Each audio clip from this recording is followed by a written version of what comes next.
Welcome to the Sleepy Stoic.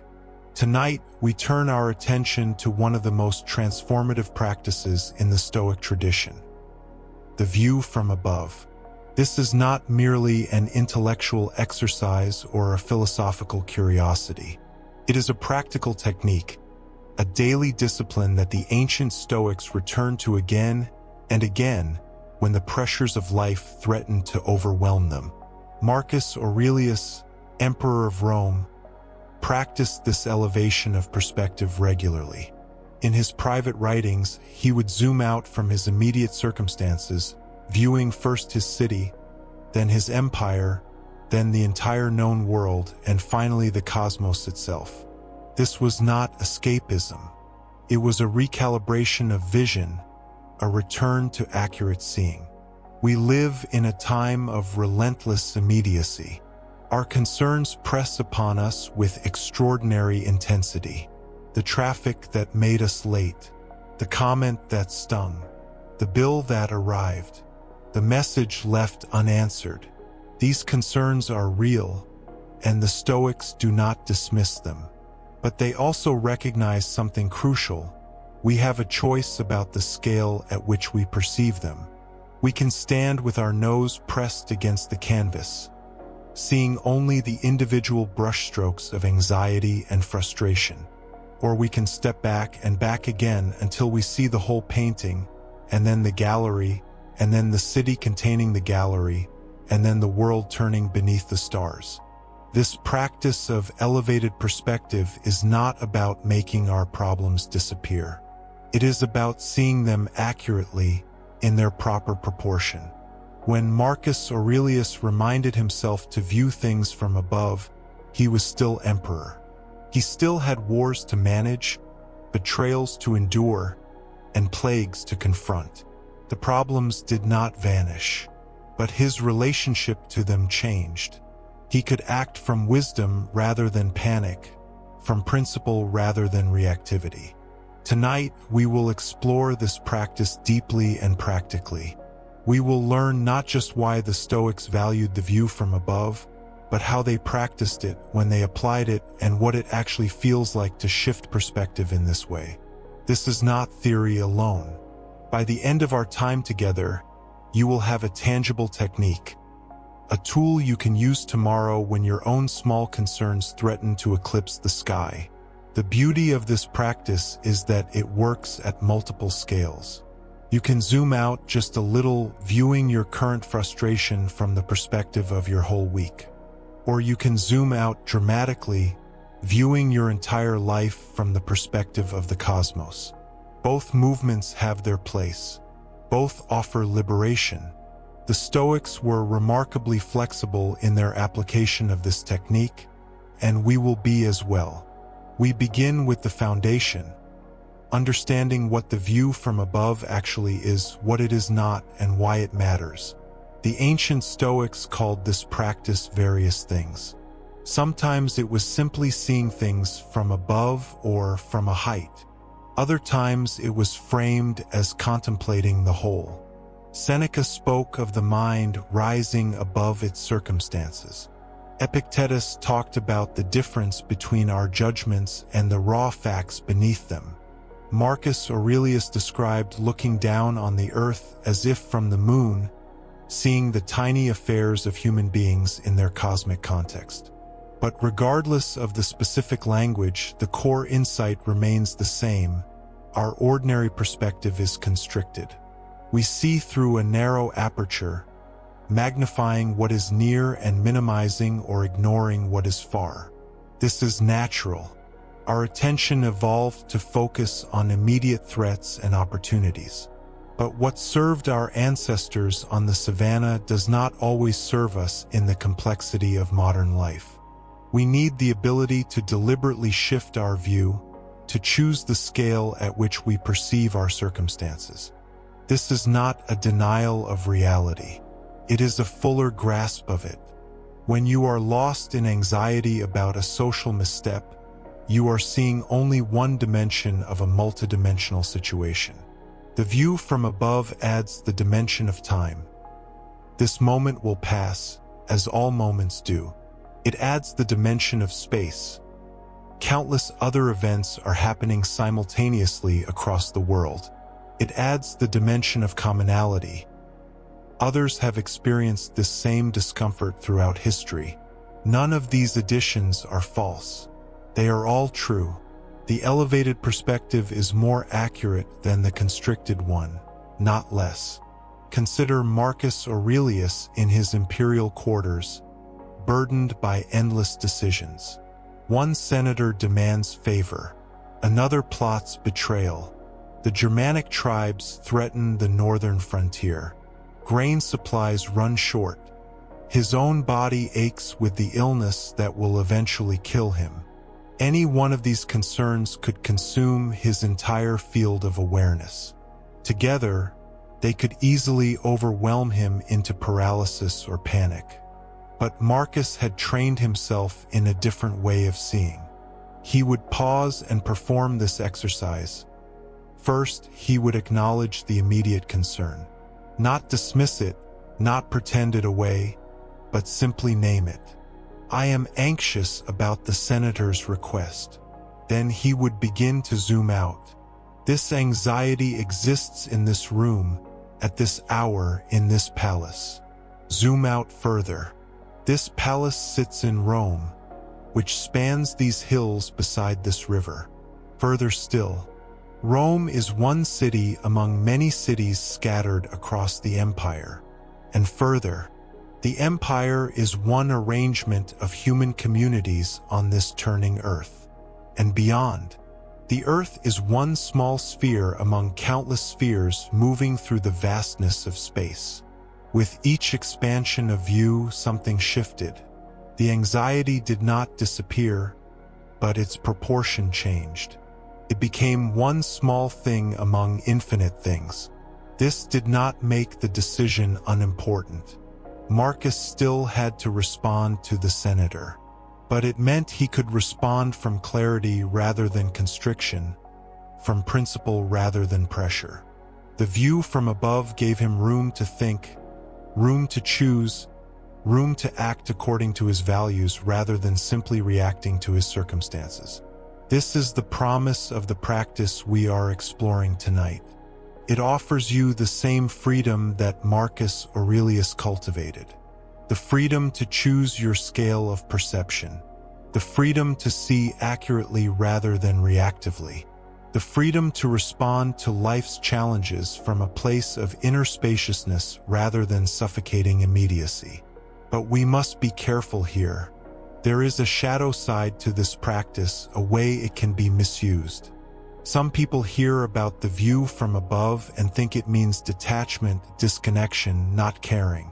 They imagine the Stoics standing coldly apart from life, so elevated in perspective that nothing touches them. Nothing matters. This is a profound misunderstanding. The Stoics were deeply engaged in life. Marcus Aurelius did not abandon his duties as emperor. Seneca did not withdraw from his students and his writing. Epictetus taught with passion and precision until his final days. The view from above was not an exit from engagement but a platform for wiser engagement. When you zoom out to the cosmic scale, you see that your particular problem is small. True, but you also see that you are small. Your life is brief. This moment will not come again. That recognition does not lead to apathy. It leads to appropriate action. If this moment is all you have, and it is, then it matters enormously how you live it. Not because the universe cares about your particular choices, but because this is your one opportunity to live with virtue, to act according to reason, to align yourself with the nature of things. The Stoics discovered something paradoxical and profound. When you zoom out far enough to see that your concerns are cosmically small, they become psychologically manageable. And when they become manageable, you can actually address them more effectively. The view from above is not an alternative to practical action. It is the foundation for practical action. Marcus Aurelius saw his empire from the perspective of the stars precisely so he could govern it more wisely from the throne. So as we move deeper into this practice tonight, we carry this dual awareness. We zoom out to gain perspective, and then we zoom back in to act appropriately. We rise above to see clearly, and then we descend to engage skillfully. This rhythm of expansion and return, elevation and embodiment, cosmic view and daily detail, is the heartbeat of Stoic practice. It is not one movement but two, not escape but circulation. Let us consider what happens in the absence of this practice. Without the ability to shift perspective, we become imprisoned by our immediate circumstances. Every setback feels catastrophic. Every criticism feels devastating. Every inconvenience feels intolerable. We lose all sense of proportion. The delayed flight becomes a personal affront. The unkind word becomes evidence of our unworthiness. The financial setback becomes proof of our incompetence. We interpret local turbulence as global chaos. We mistake temporary difficulty for permanent condition. This constricted vision generates enormous suffering, not because the difficulties themselves are unbearable, but because we perceive them as total reality. The delayed flight is not just inconvenient. It is everything, the entire contents of consciousness, the sum of what exists in this moment. When your field of awareness contains nothing but frustration, frustration becomes your whole world. This is what the Stoics understood. Much of our suffering comes not from events themselves, but from the narrowness with which we perceive them. The practice of elevated perspective directly addresses this narrowness. It is as if you have been living in a small room with no windows, and suddenly someone shows you the door. You step outside and discover that the room was one room in a vast building, and the building sits in a sprawling city, and the city occupies one region of an enormous continent, and the continent is one landmass on a turning planet, and the planet is one world among billions. The room has not changed, but your relationship to it has transformed completely. You can return to the room now, but you know it is not everything. You have seen what lies beyond. This is not mere imagination. The ancient Stoics were careful observers of nature. They knew the earth was spherical. They understood the vastness of space and time. Marcus Aurelius had access to maps showing the extent of the known world. He could trace the routes of trade and military campaigns across thousands of miles. He knew that human history extended back beyond memory and would continue forward beyond his death. When he practiced the view from above, he was not engaging in fantasy. He was contemplating reality, the actual structure of the cosmos as best he understood it. We have even greater knowledge now. We have seen photographs of Earth from space, that blue marble suspended in black vastness. We know the age of the universe, the number of galaxies, the scale of cosmic time. We can zoom out further than Marcus Aurelius ever could. And yet the practice remains the same. We deliberately shift our scale of perception to see our immediate concerns in a larger context. We use knowledge to gain wisdom, but knowledge alone is not enough. You can know intellectually that your problems are small in cosmic terms and still feel overwhelmed by them. The practice must become experiential, not just conceptual. You must actually perform the shift in perspective, feel the expansion of awareness, inhabit the elevated view. This takes practice. The first few times you attempt it, the zoom out might feel artificial or effortful. That is normal. You are training a capacity that has atrophied from disuse. Like any skill, it strengthens with repetition. Think of it this way: your mind has a natural focal length, the default distance from which you perceive your experience. For most people, that focal length is very short. They are zoomed in close, seeing only the immediate details of their situation. This close zoom has advantages. It allows you to navigate practical tasks, to respond to immediate needs, to notice fine distinctions. But it also has disadvantages. It makes small things appear large. It obscures patterns that only become visible from greater distance. It traps you in the present moment without access to longer timescales. The view from above trains your mind to adjust its focal length deliberately. Instead of being stuck at one distance, you become able to zoom smoothly from close-up to cosmic scale and back again. This flexibility of perception is enormously valuable. When you need to focus on details, you can zoom in. When you need to see patterns, you can zoom out. When you need to recover proportion, you can shift to the cosmic view.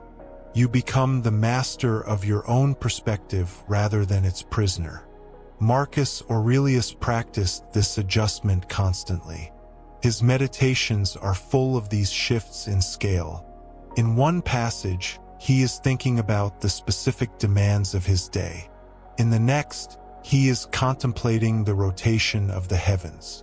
He moves fluidly between intimate and infinite, between personal and cosmic. This was not intellectual showing off. It was practical wisdom training. He was exercising his capacity to see at multiple scales, keeping that capacity supple and strong. We will do the same tonight. We will practice the zoom out and the zoom in. We will learn to move smoothly between scales. We will discover what each scale reveals and what it obscures. We will find the right distance for different kinds of questions and challenges. This is not a matter of finding one correct perspective and staying there. It is a matter of developing flexibility, of becoming able to choose the scale appropriate to the situation. Sometimes the appropriate scale is quite close. If you are having a conversation with a friend who is suffering, you do not need the cosmic view. You need presence, attention, compassion. You need to be fully there with them in the intimacy of that moment. The view from above would be a distraction, an avoidance. But at other times, perhaps later that same day, the cosmic view is exactly what you need. When you notice yourself spiraling into anxiety about your own future, when you feel overwhelmed by your to-do list, when you catch yourself taking your own drama far too seriously, that is the time to zoom out. That is when the elevated perspective serves you. The Stoics were wise enough to understand this contextual application. They did not advocate permanent detachment or constant cosmic contemplation. They advocated appropriate response, which requires appropriate perception, which requires flexible perspective. The view from above is one tool in a larger toolkit of Stoic practices. It works in concert with other techniques. The dichotomy of control, the examination of impressions, the contemplation of impermanence, the study of role ethics. Each practice has its place and purpose. But the view from above has a special status among Stoic techniques because it addresses something fundamental: the scale problem. Human beings naturally perceive themselves as the center of the universe. Not intellectually, we know better than that, but psychologically and emotionally. Our own experience feels overwhelmingly important simply because it is ours, because we live inside it. This is not selfishness or narcissism. It is the inevitable result of subjective experience. You inhabit your perspective completely. You can imagine other perspectives, but you cannot escape your own. This creates a systematic distortion in how we perceive reality. We overweight our own concerns. We see our problems as uniquely difficult, our suffering as uniquely intense, our circumstances as uniquely challenging. Everyone feels this way because everyone is trapped in the same subjective bubble. The view from above is the technique for bursting that bubble, or at least making it transparent so you can see what lies beyond your own immediate experience. When Marcus Aurelius looked down on the earth from his imagined height, he saw Rome but also countless other cities. He saw his own struggles but also the struggles of millions of other humans across space and time.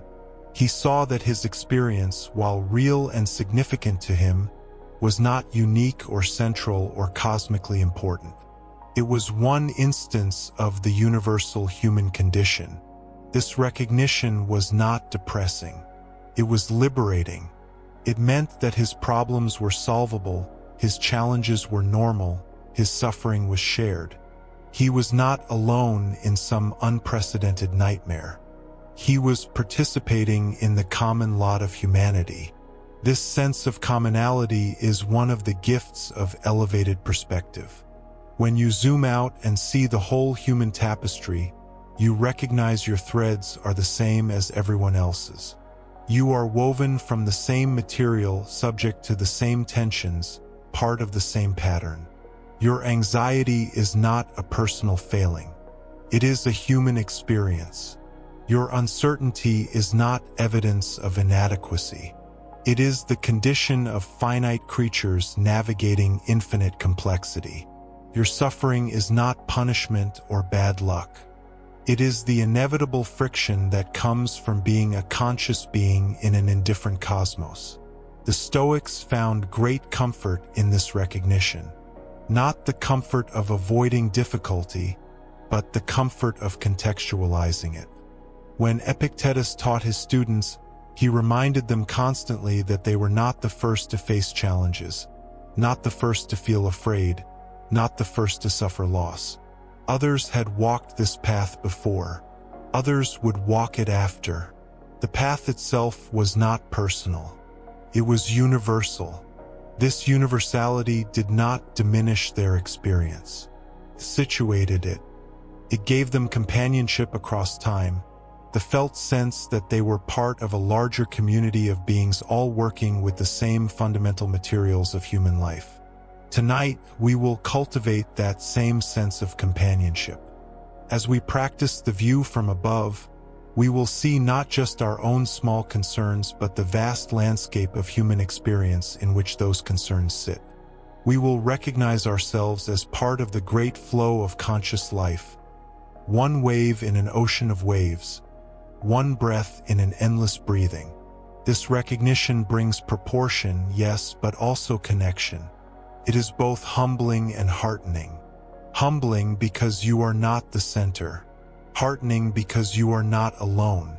Let us also acknowledge what makes this practice challenging. Our culture does not encourage elevated perspective. Quite the opposite. We are trained to zoom in, to focus on the particular, to identify with our immediate feelings and reactions. We are encouraged to take our personal narrative very seriously, to see ourselves as the protagonists of a drama in which everything revolves around our choices and experiences. Advertising amplifies this. Social media reinforces it. Even well-meaning therapy can sometimes intensify it by focusing exclusively on individual psychology without situating that psychology in larger contexts. The view from above cuts against this cultural current. It asks you to decenter yourself, to see your experience as one among many, to recognize that the universe is not particularly concerned with your personal drama. This can feel uncomfortable at first, can feel like invalidation or dismissal. We are so accustomed to having our feelings centered and validated that any practice which suggests we are not the center can trigger resistance. But the Stoics are not invalidating your experience. They are contextualizing it. Your feelings are real. Your challenges are genuine. And they are also part of a pattern that extends far beyond you. This contextualization is actually deeply validating in a different way. It says, what you are going through is not crazy or abnormal or evidence that something is wrong with you. It is part of being human. You are responding normally to difficult circumstances. Your anxiety makes sense. Your frustration is understandable. You are not broken. You are not failing. You are experiencing what conscious beings experience when they encounter the inevitable difficulties of existence. The view from above does not dismiss your struggle. It dignifies it by recognizing it as part of the universal human condition. So we approach this practice with both humility and confidence. Humility because we are small and brief and cosmically insignificant. Confidence because we are part of something vast and ancient and ongoing. We contain within ourselves the same rational capacity that the Stoics cultivated 2,000 years ago. We face the same fundamental challenges they faced. We have access to the same practices they developed. The view from above worked for Marcus Aurelius. It worked for Seneca. It worked for Epictetus. And it will work for us if we practice it sincerely and consistently. This is not magic. It is training. You are training your mind to shift perspective deliberately rather than remaining stuck in one narrow view. You are training your attention to move between scales fluidly rather than being locked at one focal length.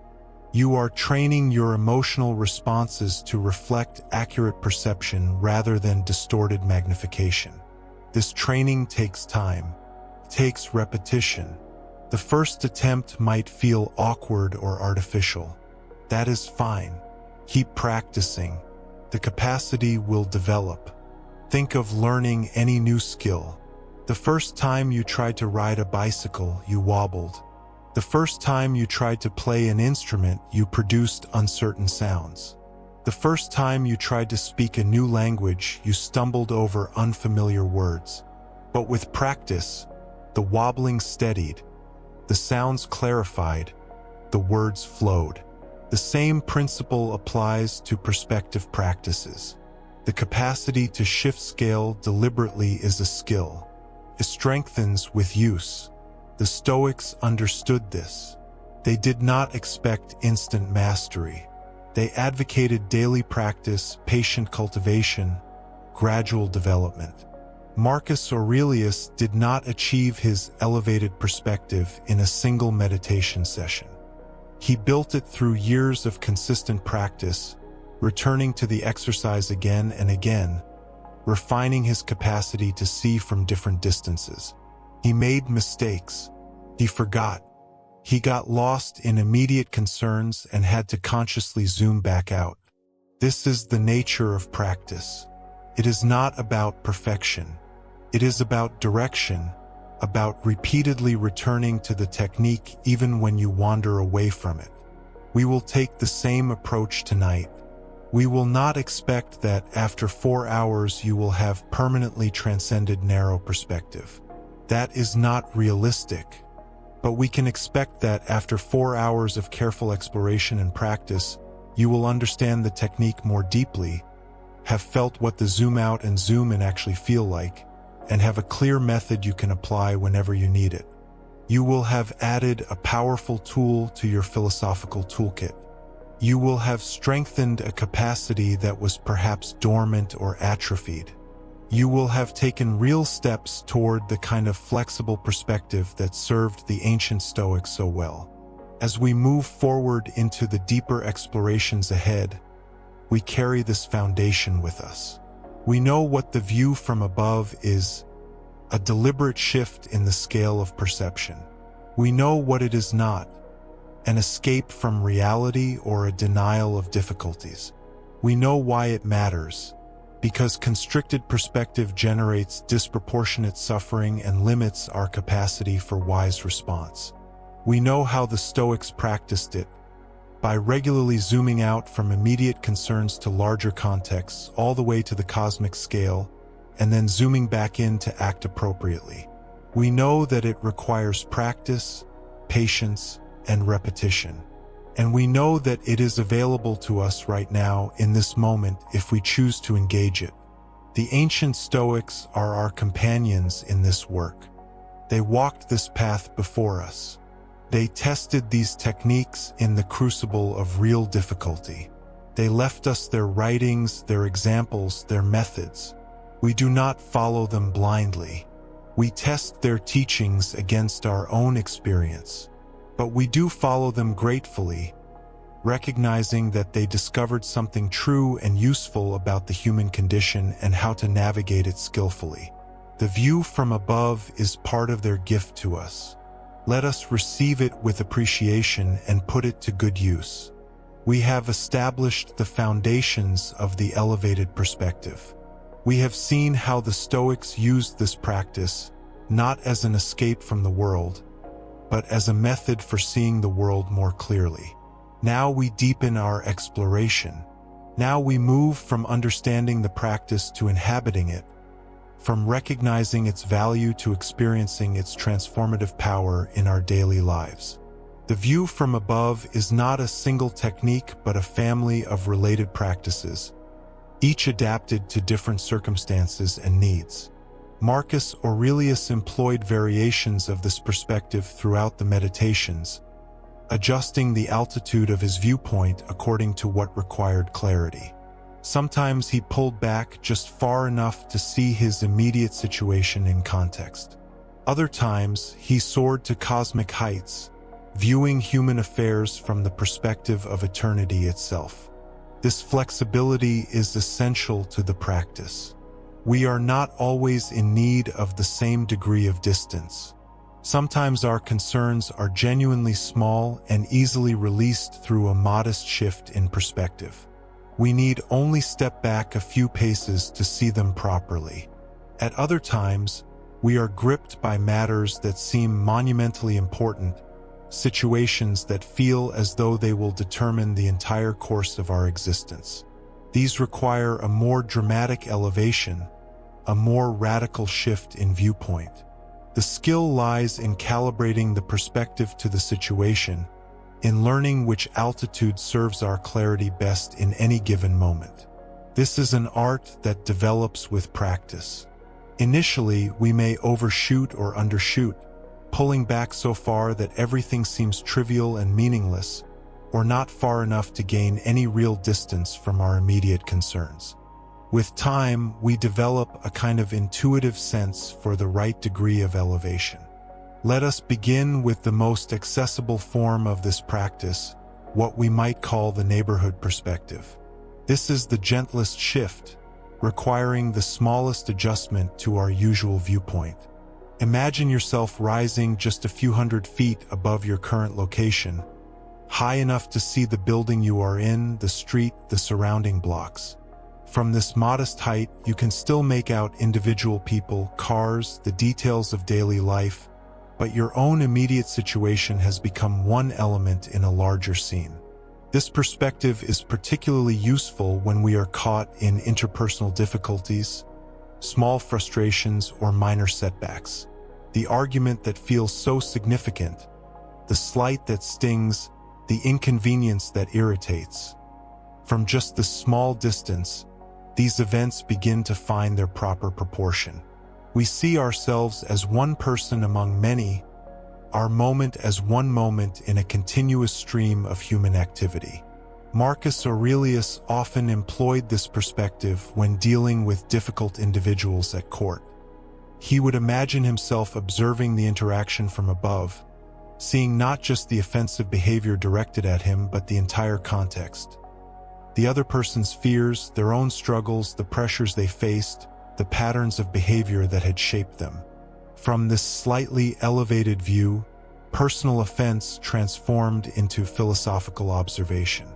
From the neighborhood perspective, we can begin to notice patterns we miss at ground level. We see how our tension affects those around us, how our reactions ripple outward.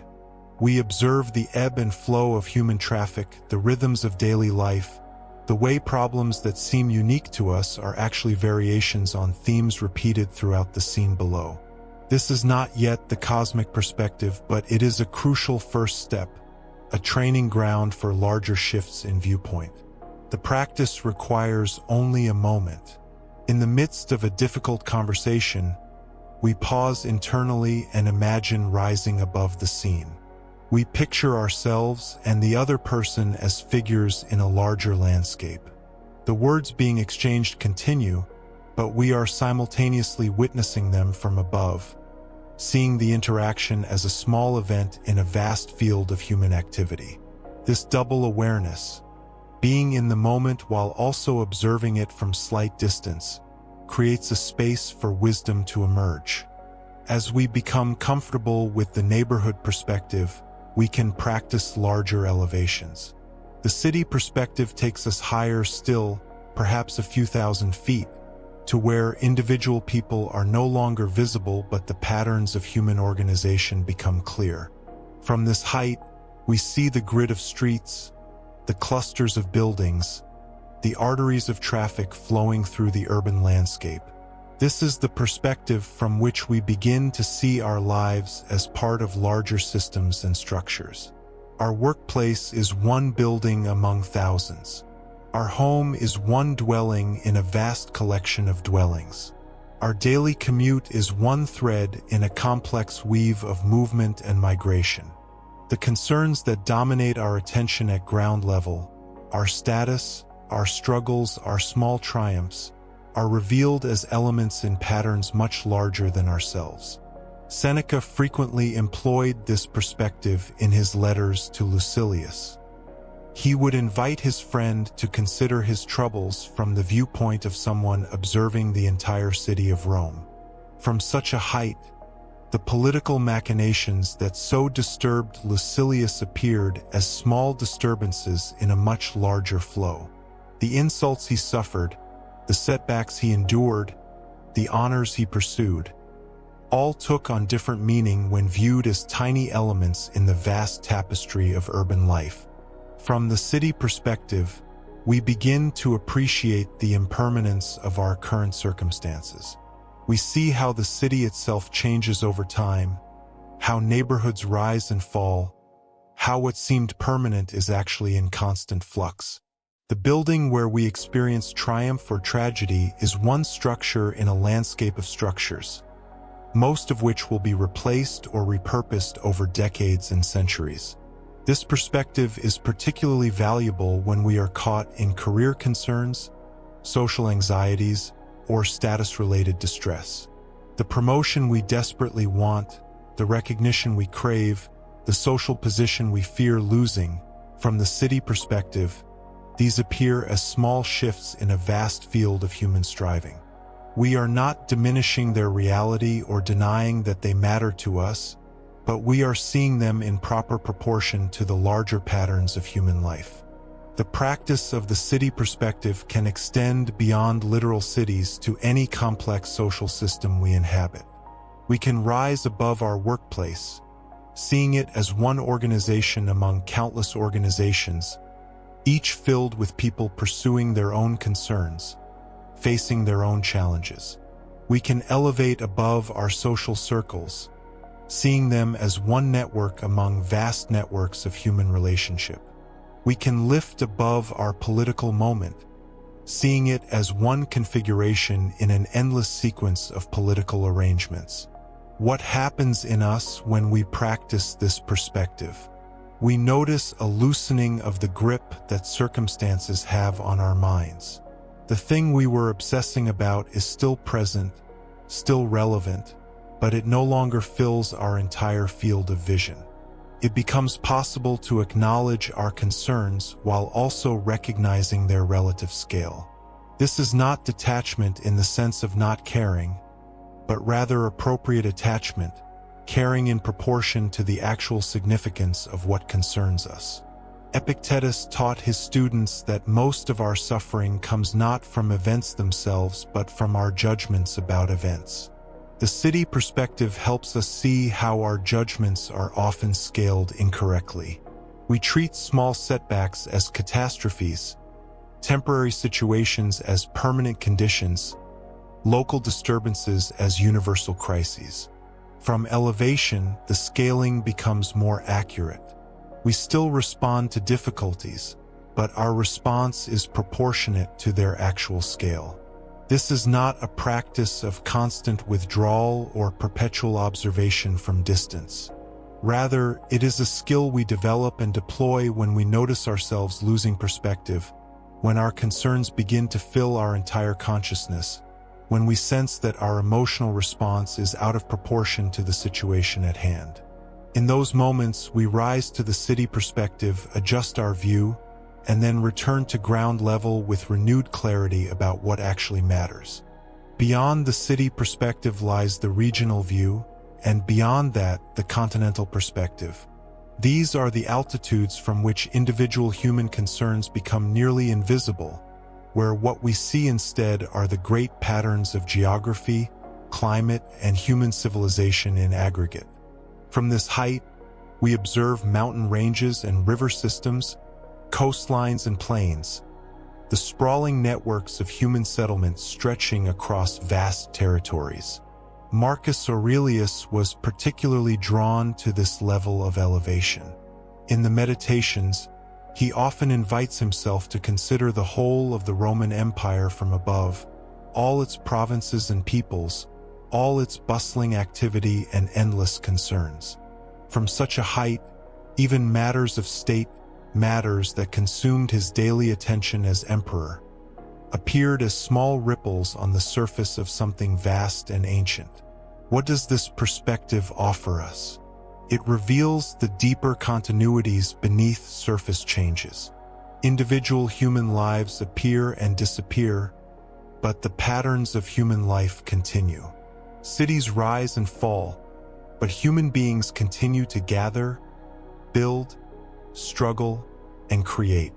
Political regimes change, but the fundamental challenges of human existence remain remarkably constant across time and space. From the continental perspective, we begin to see ourselves as participants in something much older and larger than our individual existence. The land we inhabit has been home to countless humans before us, each pursuing their own concerns with the same intensity we bring to ours. The mountains we see in the distance were ancient when our civilization was young.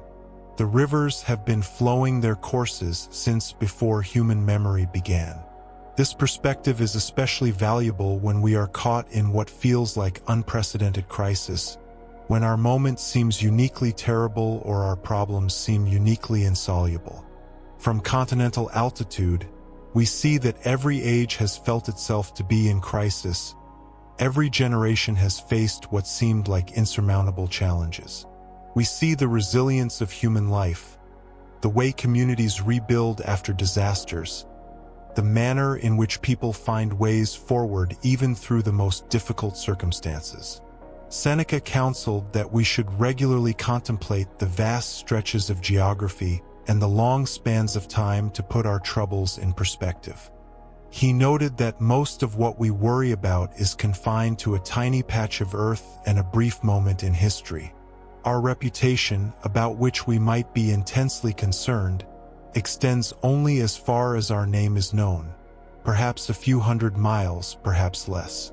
And it will last only as long as people remember us, perhaps a generation or two, perhaps not even that. This is not meant to depress us, but to liberate us. If our concerns are genuinely local and temporary, why do we treat them as though they were universal and eternal?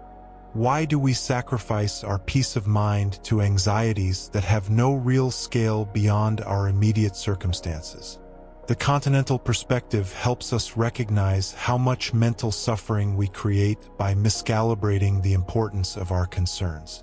From this elevation, we also begin to appreciate the common humanity we share with all people across the landscape below.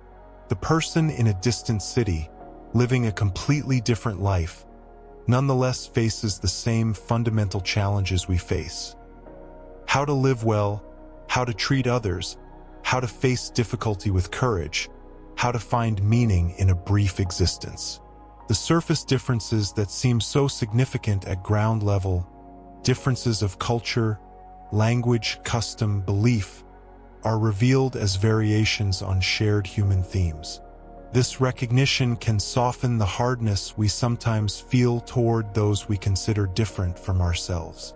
From continental altitude, the boundaries we draw between us and them, between our group and other groups, appear as arbitrary lines on a continuous landscape of human life. This does not mean that differences do not matter or that boundaries serve no purpose, but it does mean that the differences are less fundamental than our common humanity. The practice of the continental perspective can be particularly powerful when engaged with deliberately and slowly. We might sit quietly and imagine ourselves rising through the atmosphere, watching our building shrink to a speck, our city become a cluster of lights, our regions spread out below us like a map. We observe the great patterns of land and water, the evidence of human presence scattered across vast territories, the endless variety of human dwelling and human striving. Now we approach the threshold of the truly cosmic perspective, the view that takes us beyond Earth itself. This is the elevation Marcus Aurelius returned to again and again, the viewpoint from which he observed not just Rome or the empire, but the entire Earth as a small sphere in an infinite cosmos. From this altitude, all human affairs, wars and politics, fame and achievement, pleasure and pain, appear as the briefest disturbances on the surface of a small world. This perspective might seem too extreme, too distant to be useful. And indeed, it must be approached carefully, for there is a danger of sliding into nihilism, into the sense that nothing matters because everything is so small. But this is a misuse of the cosmic perspective, a failure to understand its proper purpose. The Stoics did not employ this view to conclude that life was meaningless, but rather to gain accurate perception of what actually merited their concern and what did not. Imagine yourself rising beyond Earth's atmosphere, seeing the planet as astronauts have seen it. A blue and white sphere suspended in darkness, beautiful and fragile, with no visible borders, no evidence of human division, just clouds and continents and oceans. From here, the things we fight about, the distinctions we insist upon, the status we pursue, all vanish into the unity of the planetary view. This is not abstraction but actual sight, available to us now in a way it was not to Marcus Aurelius. We have seen Earth from space. We have the photographs. We know what our world looks like from outside itself. This makes the cosmic perspective more accessible to us than it was to the ancient Stoics, who had to achieve this view through imagination alone. We can support our imagination with actual images, with the reality that humans have seen our world from this distance. What does this perspective reveal? It shows us the unity of human life despite our endless internal divisions. From space, there is no Rome and Parthia, no nations in conflict, no political boundaries, only one small world on which all humans live together. It reveals the extraordinary improbability of our existence, the precious fragility of the only home we know. It demonstrates how tiny is the stage on which all human drama unfolds. Marcus Aurelius used this perspective to cut through the pomposity and self-importance that surrounded him in imperial Rome. When flattery threatened to inflate his sense of significance, he would pull back to cosmic altitude and observe himself as a tiny figure on a small world, briefly alive, soon to be forgotten. When conflict with barbarian tribes seemed overwhelmingly important, he would note that from sufficient distance, the entire war was invisible, a microscopic disturbance on a tiny planet. This practice helped him maintain what the Stoics called equity of mind, a balanced perspective that neither overvalued nor undervalued anything. He could take his responsibilities seriously without taking himself too seriously. He could engage fully in his duties without believing that the fate of the universe depended on his actions. He could care deeply about doing right while recognizing that his sphere of influence was impossibly small in the cosmic scale. For us, the cosmic perspective serves similar purposes. When we are consumed by anxiety about how we appear to others, we can remember that we live on a small world where our name is known to an infinitesimally small percentage of its inhabitants, and we will be forgotten shortly after our death. When we are paralyzed by fear of failure, we can recall that from cosmic distance, success and failure are indistinguishable. When we are desperate for recognition, we can observe that the stage on which we seek it is invisible from even the nearest star. This might sound depressing, but notice what it actually does. It does not make everything meaningless. Instead, it liberates us to focus on what genuinely matters. If external success is revealed as insignificant from cosmic perspective, then perhaps we should stop sacrificing our peace of mind to its pursuit. If reputation is shown to be local and temporary, then perhaps we should stop letting fear of judgment control our choices. If most of what we worry about vanishes at elevation, then perhaps those things never merited our worry in the first place.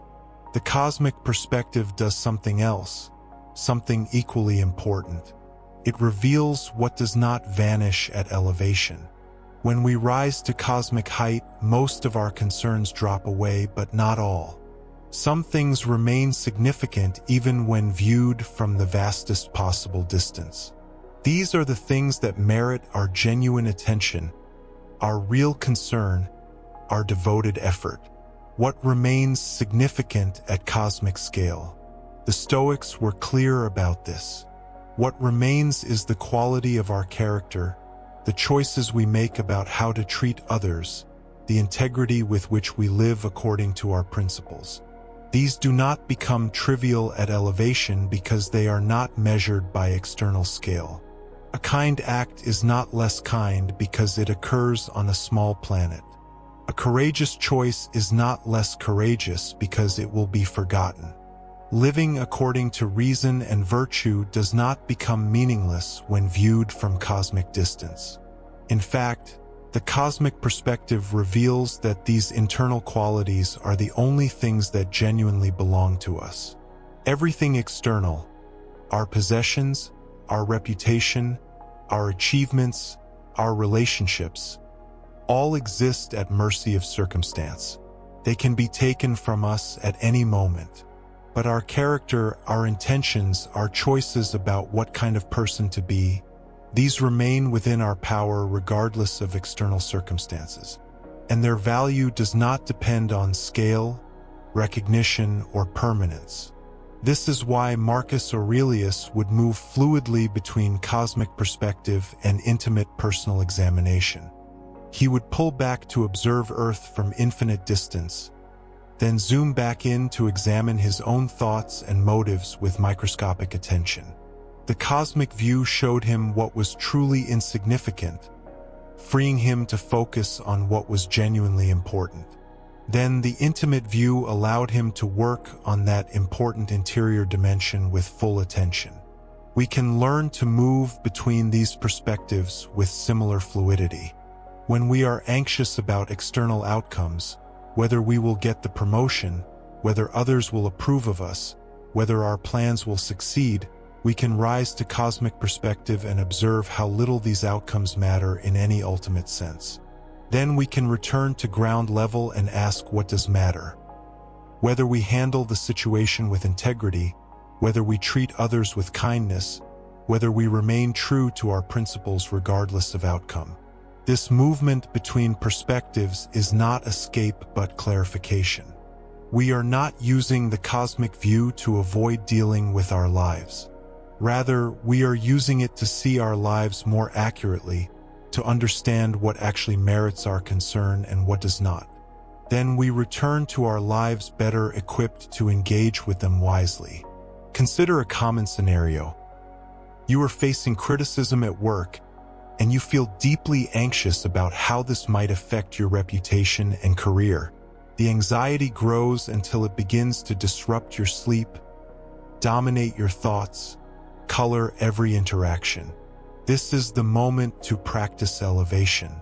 You rise first to neighborhood perspective, seeing yourself as one person among many in the building, all facing their own challenges. The criticism becomes one small interaction among countless interactions occurring simultaneously. Then you rise higher to city perspective, seeing your workplace as one organization among thousands, your career as one trajectory among millions.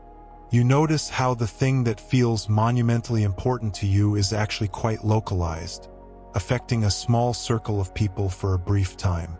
You continue rising to regional and then continental perspective, watching your concern become smaller and smaller until it is invisible against the vast backdrop of human life. Finally, you rise to cosmic perspective, seeing Earth itself from distance, that small blue sphere on which this criticism exists somewhere on its surface, utterly invisible, infinitesimally brief in duration, of no significance whatsoever to the universe at large. From here, you can observe the obvious truth. The criticism will be forgotten, your anxious reaction to it will change nothing, and the entire episode will disappear into the past like billions of similar episodes before it. Now you begin descending back to ground level, but you do not return the same. As you descend, you ask, what actually matters here? Not the criticism itself, which will be forgotten. Not your reputation, which is temporary and local.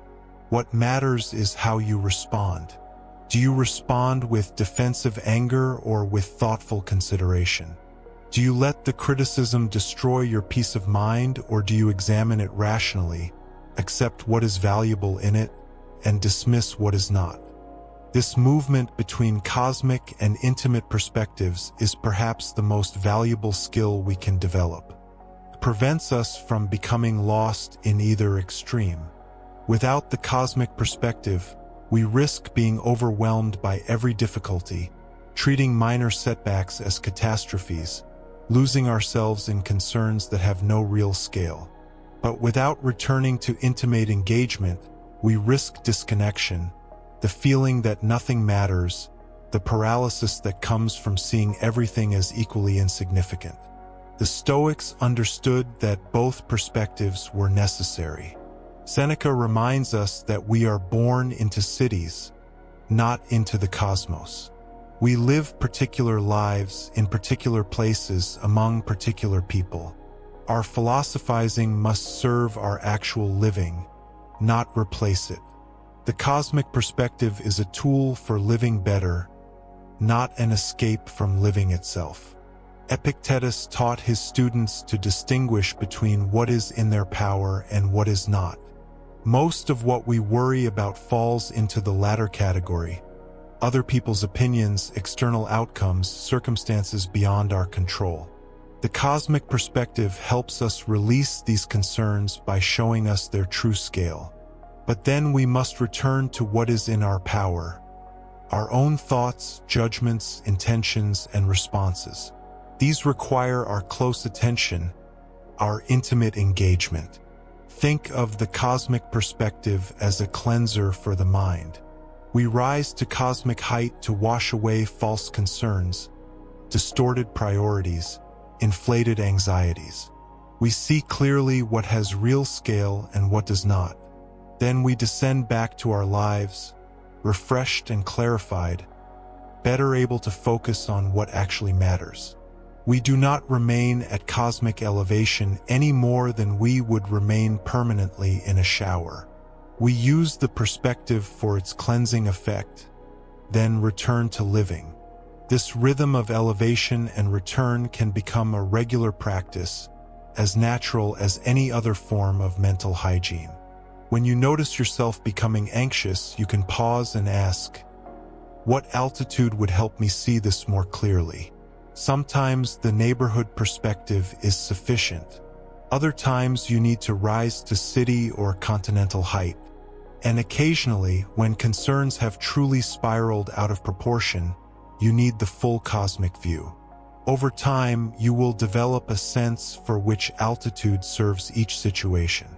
You will learn to recognize when you are caught in distorted perception and which perspective shift will restore accuracy. This is not a mechanical process but an art, developed through repeated practice and growing self-awareness.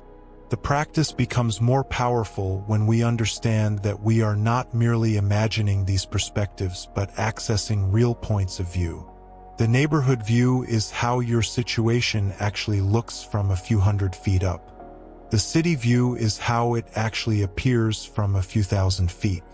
The cosmic view is how it actually appears from space. We are not making anything up. We are seeing what is already true but usually invisible to our ground-level awareness. This realization adds weight to the practice. We are not engaging in fantasy but in accurate perception. The scales and proportions we perceive at elevation are the real scales and proportions. It is our usual ground-level view that distorts, that makes small things seem large and temporary things seem permanent. Elevation corrects the distortion. It shows us what our situation actually looks like in proper context. Marcus Aurelius understood that this practice required deliberate cultivation. It did not happen automatically. The natural tendency of the mind is to remain at ground level, absorbed in immediate concerns, treating whatever is in front of it as though it were the whole world. Elevation requires intention, effort, the willingness to step back even when every instinct is pulling us forward into anxious engagement. He would set aside time specifically for this practice. He would deliberately imagine himself rising through the atmosphere, observing the earth below, seeing his concerns shrink to nothing against the backdrop of cosmic immensity. This was not passive imagination but active philosophical exercise, as rigorous and necessary as physical exercise is for the body. He treated it as essential maintenance of mental health and philosophical perspective. We can adopt similar intentionality. We can establish regular times for practicing elevation, not waiting until we are overwhelmed by anxiety but building the skill when we are relatively calm. This makes the perspective more accessible when we truly need it. If we only practice elevation during crisis, we are trying to learn to swim while drowning. Better to practice in calm waters, building the skill until it becomes natural and available when the waters grow rough. There is a particular way of engaging with the elevated perspective that deserves attention, a method of moving through the altitude slowly and deliberately, noticing what happens at each level. This is contemplative practice, not emergency intervention. We do not rush through the elevations but pause at each height, observing carefully what becomes visible and what falls away. Begin where you are, fully present to your immediate situation. Notice what fills your awareness, what concerns you, what seems important. Observe the quality of your thoughts and feelings without judgment. This is the ground-level reality from which you will ascend. Acknowledge it fully before you begin to rise. Now imagine yourself lifting a few hundred feet to the neighborhood perspective. You can still see yourself clearly, still make out individual details, but you are no longer identified solely with your ground-level viewpoint. You are both yourself down there and the observer up here. Notice what happens to your concerns at this modest altitude. Do they remain exactly as intense? Or has something already shifted? Pause here for a while. Look around at this height. See the other people going about their lives, each absorbed in their own concerns. See the buildings, the streets, the complex activity of human life continuing in every direction. Your situation is one situation among many. Your concerns are real but not unique, shared in variation by countless others across the landscape below. When you are ready, rise higher to city altitude. Watch your neighborhood shrink to a small district in a larger urban expanse. See the patterns of traffic and commerce, the rhythms of collective life. Notice how your immediate situation has become nearly invisible now, one microscopic element in a vast field of human activity. What seems so large and urgent from ground level is harder to locate from here. Continue rising to regional perspective, then continental altitude. Watch the city become a spot of light, then vanish into the larger patterns of human civilization spread across geography. See mountain ranges and coastlines, weather systems moving across the land, the ancient shapes of continents that existed long before humans and will remain long after. Your concerns are somewhere down there, but you cannot find them now. They are too small, too brief, too local to be visible from this height. Rise further still beyond Earth's atmosphere to the cosmic perspective that Marcus Aurelius practiced. See the planet as a small sphere, beautiful and fragile, suspended in darkness. All human history has occurred on that small world. Every war, every empire, every achievement and catastrophe, every person who has ever lived, all contained on that tiny stage. The thing that concerned you at ground level is somewhere on its surface, utterly invisible, infinitesimally small. Rest here at cosmic altitude. Do not rush this part of the practice. Let yourself feel the full reality of the scale, the extraordinary disproportion between your ground-level concerns and the cosmic context in which they exist. This is not nihilism but accuracy. This is seeing things as they actually are, not as they appear from the distorted ground-level view. When you have remained at cosmic perspective long enough to feel its effect, begin the descent. Come down slowly, passing back through the altitudes you ascended. Notice what you bring with you from the cosmic view. Notice what has changed in your relationship to your concerns. They will still be there when you return to ground level. The circumstances will not have changed, but something in you has changed. Some grip has loosened. Some false proportion has been corrected. As you descend through continental and regional perspectives, begin to ask what actually matters in your situation. Not what seems to matter from ground level, but what genuinely merits concern. What requires your attention and what can be released. What is within your power and what is not. What will you remember as significant on your deathbed, and what will have long since been forgotten. Return to city altitude, then neighborhood perspective, bringing these questions with you. The scene below is the same, but your relationship to it has shifted. You can see clearly now what deserves your genuine engagement and what does not. You can distinguish between real problems and magnified anxieties. Finally, return to ground level, but do not lose the perspective you have gained. Remain aware that you can rise again at any moment, that the elevated view is always available to you. Engage with your situation from this dual awareness, present to what is happening but not lost in it, responding appropriately but not overwhelmed, caring about what matters while releasing what does not. This complete cycle of ascent and descent becomes easier with practice until it can be done quite quickly when needed. But the full, slow version remains valuable as regular practice, a weekly or monthly contemplative exercise that maintains your ability to shift perspective fluidly. The Stoics considered this essential philosophical practice as important as any other element of training in wisdom.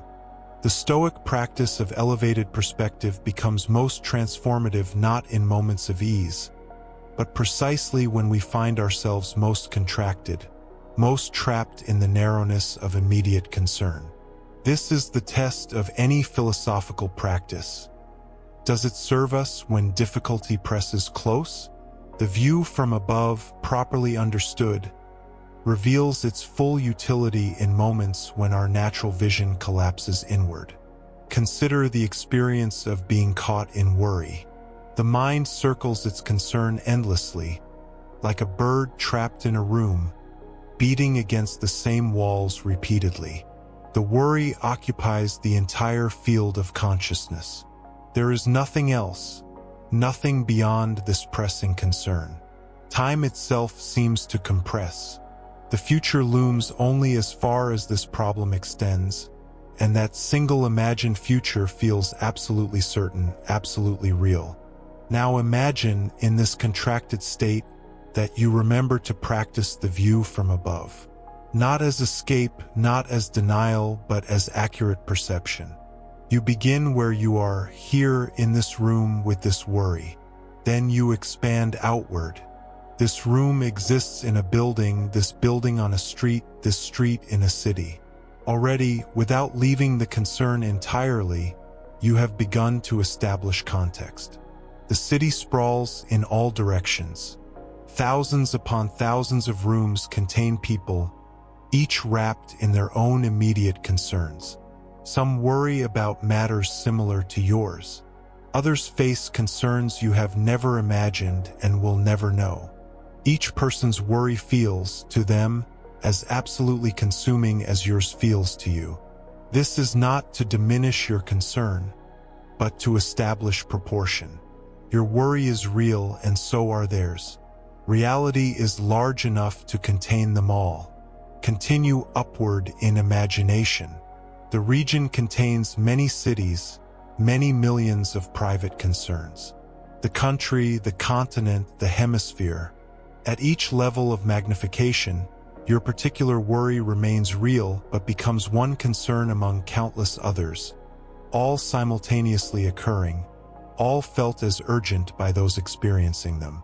Marcus Aurelius practiced this expansion regularly. From his position as emperor, he could have believed his concerns were uniquely important. Instead, he deliberately reminded himself that the empire itself was but a point in space, and his troubles as emperor were no more cosmically significant than anyone else's. This was not self-hatred or false modesty. It was accuracy. The practice is not meant to make your concerns disappear. When you return from the elevated view, your challenges remain. If you were worried about a difficult conversation, that conversation still awaits. If you faced uncertainty about the future, that uncertainty persists. The view from above does not solve problems. It restores proportion, and in that restored proportion, something shifts. The worry, while still present, no longer occupies the entire space of consciousness. There is room around it, room to think, to feel other things, to remember that life contains multitudes even when one concern presses hard. This room around the worry is not empty space. It is the space in which wisdom can operate. Seneca understood this principle deeply. He observed that we suffer more in imagination than in reality, and that much of our suffering comes from our perspective on events rather than the events themselves. The view from above corrects the distortion that worry creates. It does not deny difficulty. It sees difficulty within its proper context. When we zoom out cosmically, we recognize that this moment, however challenging, is one moment in a vast unfolding. The worry that dominates your awareness right now has a beginning and will have an end. It arose from prior causes and will give way to future moments. This is simply how time moves. Nothing, however pressing, occupies all of time. The art of zooming out and zooming in forms the dynamic movement of this practice. Neither perspective alone suffices. If we remain perpetually zoomed out, viewing everything from cosmic distance, we lose connection with the immediate reality of our lives. We become detached, floating above our own existence, unable to engage with what actually needs our attention. This is the trap of false transcendence, of using philosophy as escape rather than as tool for living well. Conversely, if we remain perpetually zoomed in, caught in the granular detail of each moment's concerns, we lose all sense of proportion. Everything becomes equally urgent. Every slight feels catastrophic. Every setback appears permanent. We cannot distinguish between what genuinely requires our attention and what merely demands it. This is the trap of absorption, of being so caught in the immediate that we cannot see clearly. The practice, then, involves moving between these perspectives with intention. You zoom out to gain perspective, to see your situation within its actual context. You recognize the vastness of time and space, the multiplicity of human experiences, the temporary nature of your particular challenge. This is not to minimize your experience, but to see it accurately. Then, crucially, you zoom back in.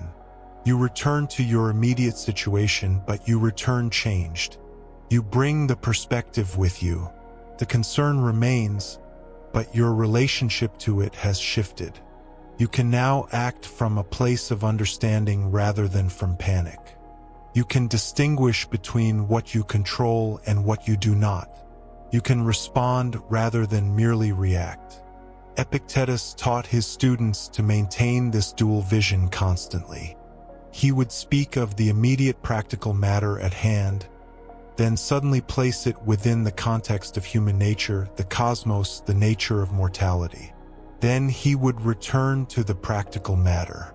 Back and forth, zoom out and zoom in, establishing both connection and perspective.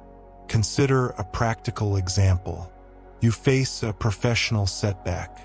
A project has failed, or a promotion was denied, or a criticism was delivered. In the immediate moment, zoomed fully in, this can feel devastating. Your career, your reputation, your self-worth all seem threatened. The feeling is real and deserves acknowledgement. Now zoom out. This professional context exists within a life. The life contains many domains: relationships, health, growth, contribution, experience. The professional setback is one element in one domain. It matters, yes, but it is not everything. Zoom out further. This life spans decades. This particular setback occupies a small portion of that span. Many other setbacks have occurred and been navigated. Many successes too.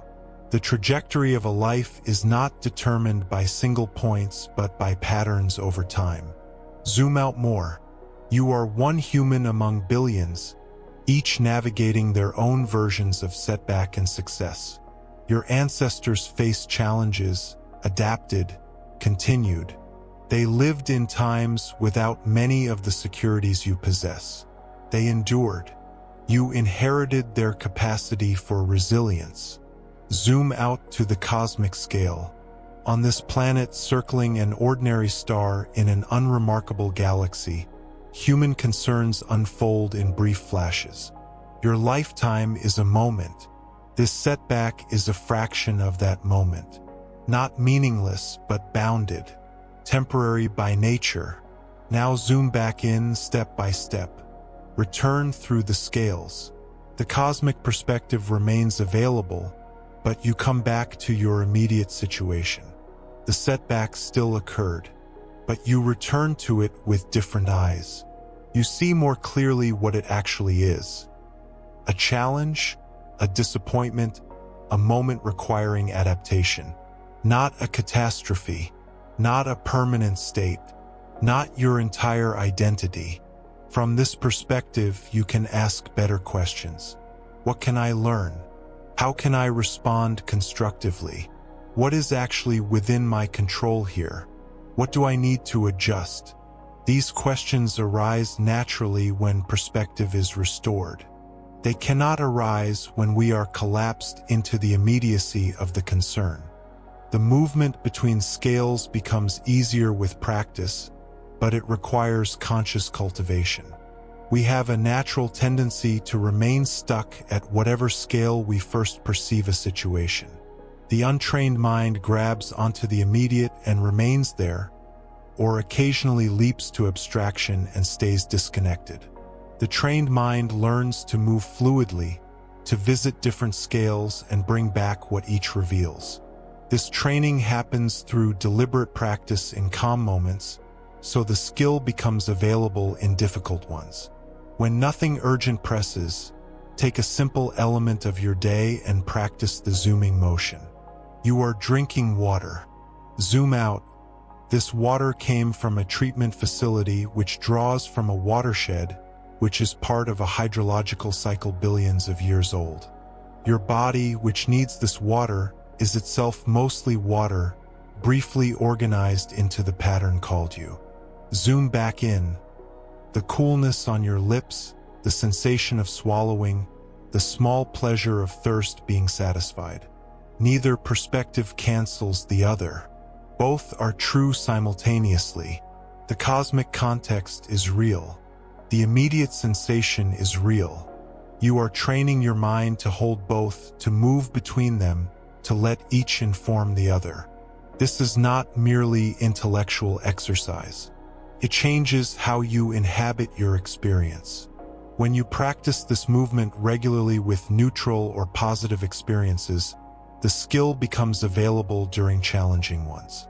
The pathways are established. Your mind knows how to make this shift because it has made it before. The elevated perspective is not something you have to construct in the moment of difficulty. It is something you remember, something you return to, because you have been there many times. The Stoics were deeply practical in this regard. They did not teach philosophy as abstract theory to be contemplated in leisure. They taught it as training for living, as preparation for difficulty. Marcus Aurelius did not develop his capacity for elevated perspective on the battlefield. He developed it through daily practice during peaceful moments so it would be available when war came, when plague came, when betrayal came. Consider what this means for your own practice. If you wait until you are overwhelmed to attempt the view from above, you are trying to learn swimming while drowning. The time to practice is now when the water is calm. Take ordinary moments and practice seeing them from different scales. Not to make ordinary moments feel cosmic, but to train the movement itself. You are walking to your door. Simple, mundane, barely noticed. Now practice. Zoom out. This door opens to a shelter, one of billions of shelters humans have created because we need protection from elements. Your need for shelter connects you to every human who has ever lived. All of us need sanctuary. All of us create it or seek it. This door is one small instance of that universal human activity. Zoom back in. The specific texture of the door handle, the particular sound it makes, the familiar threshold you cross. This door, this entry, this moment. Both perspectives held together. The universal and the particular. The cosmic and the intimate. With practice, this movement becomes natural. You do not have to force it or construct it deliberately each time. The mind learns to include multiple scales spontaneously. You can be fully present in a specific moment while simultaneously aware of its place in larger contexts. This is not divided attention. It is enriched attention, attention that sees more completely. The practice also protects against a common misuse of perspective. Sometimes people use cosmic perspective as a weapon against themselves or others. In the grand scheme of things, this does not matter, so you should not feel upset. This is not Stoic wisdom. This is dismissal dressed as philosophy. The Stoic view from above never dismisses present reality, contextualizes it. There is a crucial difference. When we contextualize, we acknowledge what is while also seeing where it fits. When we dismiss, we deny what is in favor of some supposedly higher truth. But the immediate is as real as the cosmic. A moment of suffering is genuinely experienced, even if it is temporary. A loss is actually felt, even if all things pass.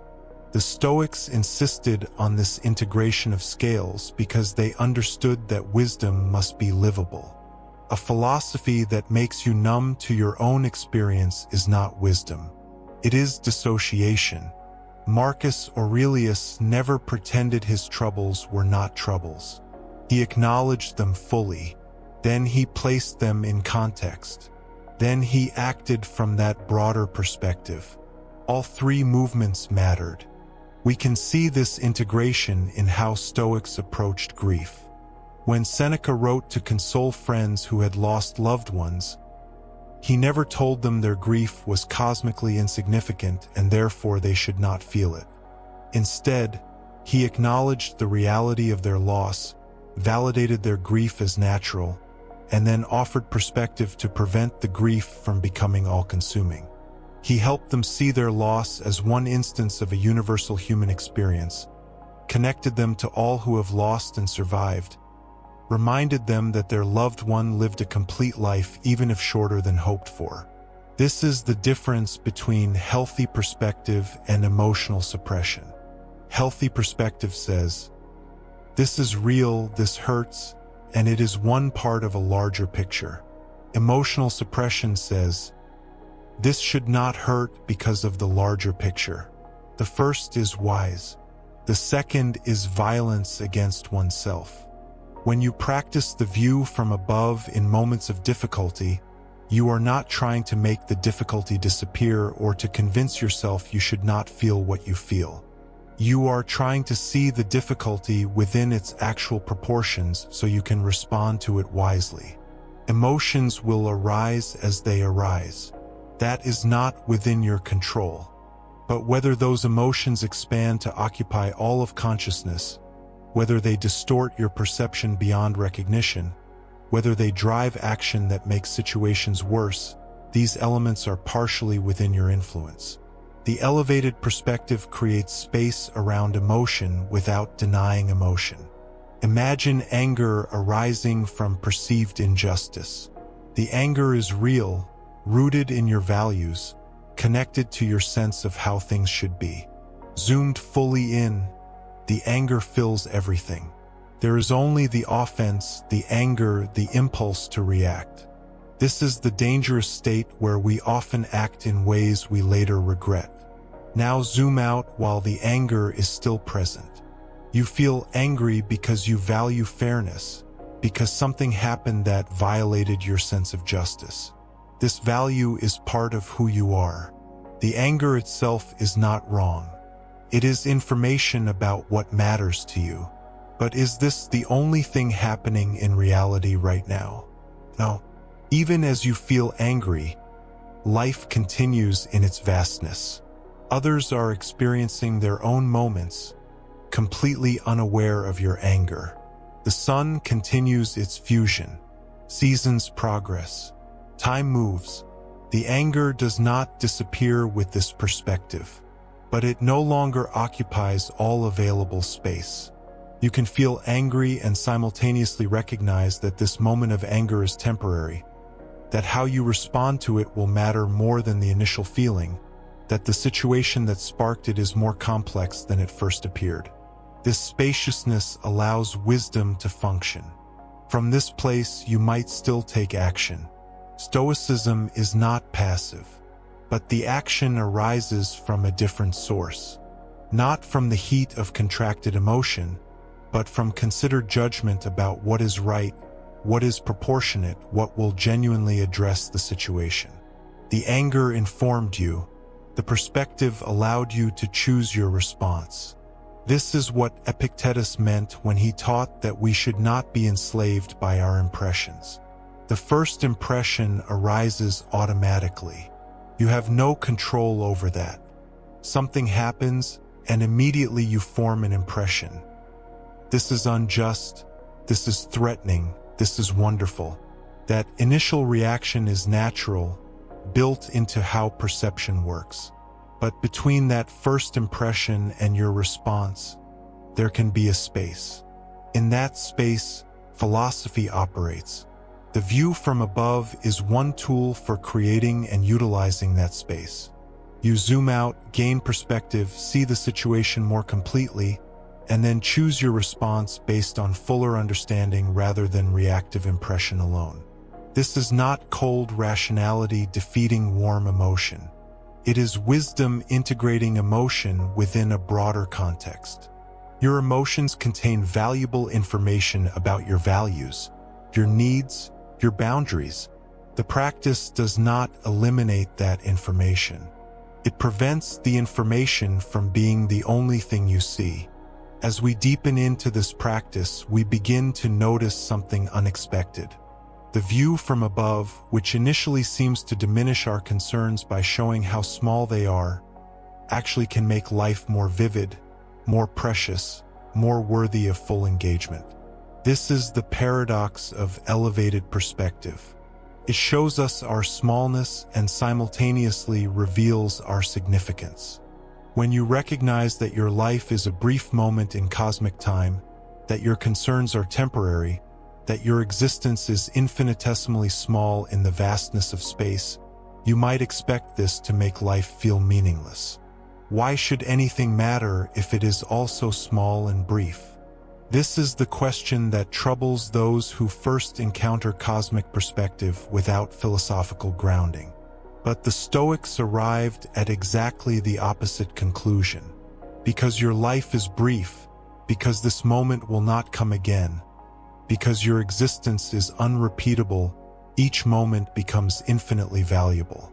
Not valuable in comparison to other things, valuable in itself as the only instance of itself that will ever exist. Marcus Aurelius returned to this theme constantly. He reminded himself that he would die, that everyone he loved would die, that the empire would eventually fall, that even the memory of Rome would someday be forgotten. This was not morbid pessimism. It was clarity about the nature of existence. And from that clarity came urgent appreciation. If this is all temporary, then right now matters absolutely. Not because it will last forever, but precisely because it will not. When you view your life from above, you see its brevity. A human lifetime, even a long one, is perhaps 80 or 90 years. Set against the age of the earth, 4.5 billion years, it is vanishingly small. Set against the age of the cosmos, 13.8 billion years, it barely registers. Your entire life, everything you will ever experience, happens in a flash. And in that flash, everything you will ever know occurs. Every love, every loss, every joy, every sorrow, every moment of beauty, every instant of connection. All of it happens in this brief span. The brevity does not diminish the reality of the experience. It intensifies it. This moment right now is part of that irreplaceable flash. It will not come again. It is not a rehearsal for some other, more important moment. This is it. This is the life. The elevated perspective shows you this with startling clarity. Yes, you are small. Yes, your concerns are temporary. Yes, you will be forgotten. And yet, right now, you are alive. Right now, you have this moment. Right now, experience is happening, and it is happening to you through you as you. This is not nothing. This is everything you have. Seneca wrote about this with particular eloquence. He observed that we act as though we have infinite time, as though life is something we can waste and still have plenty remaining. We postpone what matters. We engage in activities we do not value. We spend our days in ways we would never choose if we truly grasped their finitude. The view from above corrects this illusion. It shows us exactly how much time we have, which is to say, not much at all. But this recognition, properly received, does not lead to despair. It leads to presence.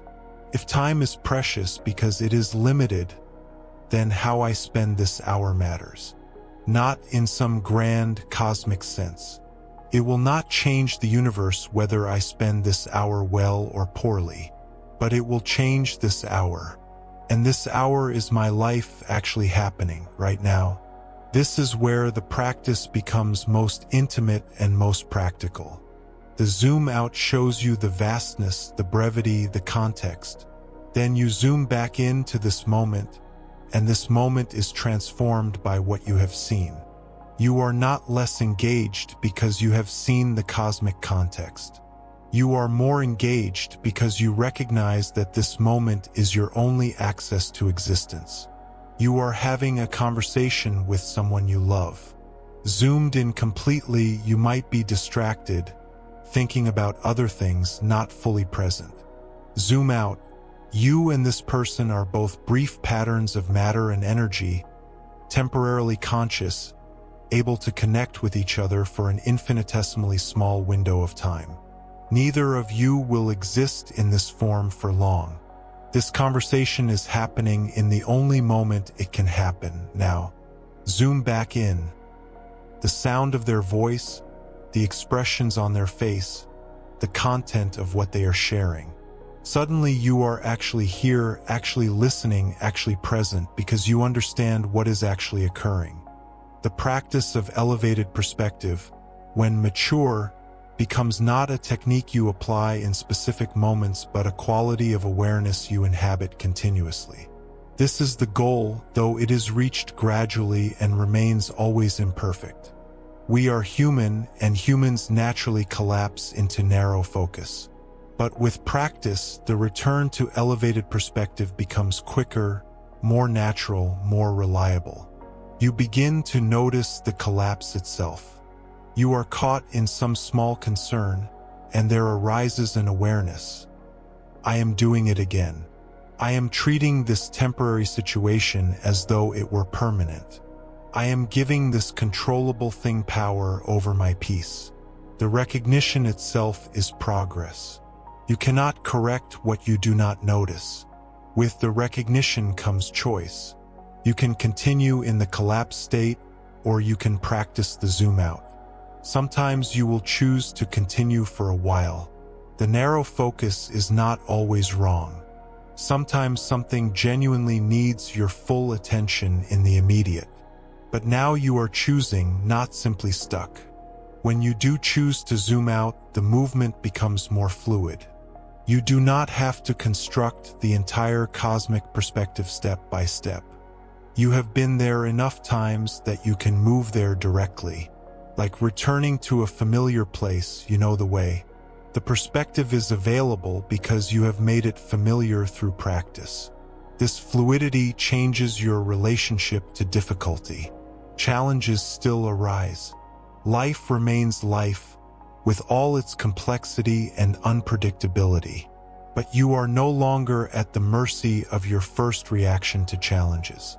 There is a stability that comes from being able to shift perspective when needed. Not stability in the sense that nothing disturbs you, but stability in the sense that you have ground to return to when disturbed. The Stoics spoke of the inner citadel, the fortress of the mind that external events cannot breach. This image can be misunderstood as suggesting emotional invulnerability, as though the wise person feels nothing. But the citadel is not numbness. It is perspective. It is the capacity to return to elevated view even when circumstances press hard. From that elevated view, you remain connected to your values, your wisdom, your understanding of what actually matters. Imagine standing on high ground as a storm passes through the valley below. You can see the storm clearly.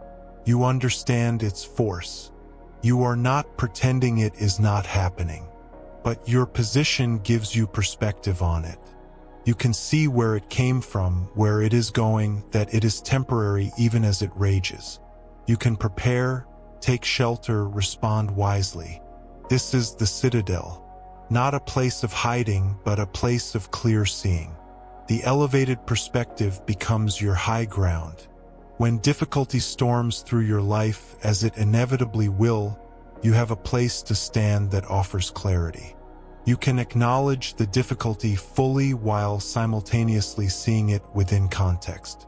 This is powerful not because it makes difficulty disappear, but because it allows you to remain yourself through difficulty. Much of suffering comes from losing ourselves in the storm. We become the difficulty. We are nothing but the problem, the fear, the loss, the challenge. Our identity collapses into the immediate crisis. This is where we lose capacity for wise action, where we make the situation worse through panicked reaction, where we damage relationships and compound problems. The view from above prevents this collapse of identity. Yes, you are experiencing difficulty, but you are not only that difficulty. You are also the one who can witness it, can contextualize it, can remember that you have faced difficulties before and continued, can access wisdom that is broader than this particular moment.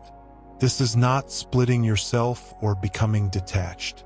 It is remaining whole even while part of your experience is painful. Seneca offered a powerful image for this. He suggested imagining yourself as a traveler on a long journey. Some days the road is smooth and pleasant. Some days it is rough and difficult. But you are not the road. You are the traveler. The conditions change, but you remain you, continuing through whatever conditions arise. This is the freedom that elevated perspective offers. Freedom not from difficulty, but from being defined by difficulty. As this perspective stabilizes through practice, something subtle shifts in how you move through daily life. You become less reactive, not because you do not care, but because you see more completely. You distinguish more readily between what genuinely requires your attention and what simply demands it. You choose your engagements more wisely because you understand the true cost of giving your limited time and energy to what does not deserve it. This brings us to a crucial distinction the Stoics maintained carefully. The view from above is not detachment from life. It is not an excuse for withdrawal, for failing to engage with what matters, for avoiding challenge or responsibility. Some have misused Stoic philosophy this way, claiming that because everything is temporary and small in cosmic terms, nothing requires genuine effort or care. This is a profound misunderstanding. Epictetus was particularly fierce about this confusion. He taught that understanding the nature of existence should make you more engaged, not less. You recognize what is within your control and what is not. This recognition does not lead to passivity regarding what you can influence. It leads to focused effort. You stop wasting energy on what you cannot control and direct that energy fully toward what you can. The elevated perspective shows you where your agency actually lies. This is its practical gift. When you zoom out and then return, you see more clearly which aspects of a situation are yours to shape and which are not. You cannot control outcomes, but you can control your efforts and intentions. You cannot control how others respond, but you can control how you initiate. You cannot control whether opportunities arise, but you can control whether you prepare yourself to meet them. This clarity about control is liberating. So much anxiety comes from trying to control what we cannot control while neglecting what we can. We worry about what others think while neglecting our own character development. We obsess over outcomes while giving inconsistent effort to the processes that influence outcomes. We try to control the future while failing to make good use of the present. The view from above corrects these misallocations of attention. When you see your life from elevated perspective, you recognize that your power lies in how you meet what arises, not in determining what arises. This is the dichotomy of control that forms the foundation of Stoic practice. Some things are up to you, your judgments, your intentions, your efforts, your responses. Other things are not up to you, outcomes, others' reactions, the past, the future as it will actually unfold. The untrained mind constantly confuses these categories. It worries about what it cannot control as though worry would grant control. It neglects what it can control because it is absorbed in what it cannot. The trained mind, informed by elevated perspective, sees the distinction clearly and acts accordingly. This does not mean indifference to outcomes. The Stoics cared deeply about outcomes. Marcus Aurelius worked tirelessly for the good of the empire. Seneca engaged fully in the political complexities of his time. Epictetus invested himself completely in teaching his students. They cared about results, but they did not attach their peace, their virtue, or their self-worth to results. They attached these to their efforts and intentions, which were actually theirs to control. The view from above makes this possible. When you zoom out, you see that you are one small agent in a vast web of causes and effects. Your actions influence outcomes but do not determine them. Many factors beyond your control also influence outcomes. To stake your peace on controlling what so many factors influence is to guarantee suffering. But to stake your peace on doing well what is yours to do, this is possible. This is where your actual power resides. In daily practice, this means engaging fully with what is yours while holding outcomes lightly. You prepare thoroughly for the important conversation, but you do not demand that it go as you hope. You work diligently on the project, but you do not collapse if it fails. You care for relationships with full presence, but you recognize that others have their own agency and their own paths. You do your part completely while knowing you cannot do all parts. This is wisdom the view from above offers. Not detachment, but right engagement. Not caring about nothing, but caring about the right things in the right way. Not withdrawal, but participation grounded in understanding. You remain fully involved in your life while knowing that your life is one small part of a vast whole. That your control is real but limited. That your efforts matter even though outcomes are uncertain. The practice continues, deepening with time, becoming more natural, more integrated. Each time you remember to zoom out and return, you strengthen the capacity. Each time you catch yourself collapsed into narrow concern and choose to widen your view, you train the mind. This is how ancient practice becomes living wisdom, how philosophical principles become ways of being.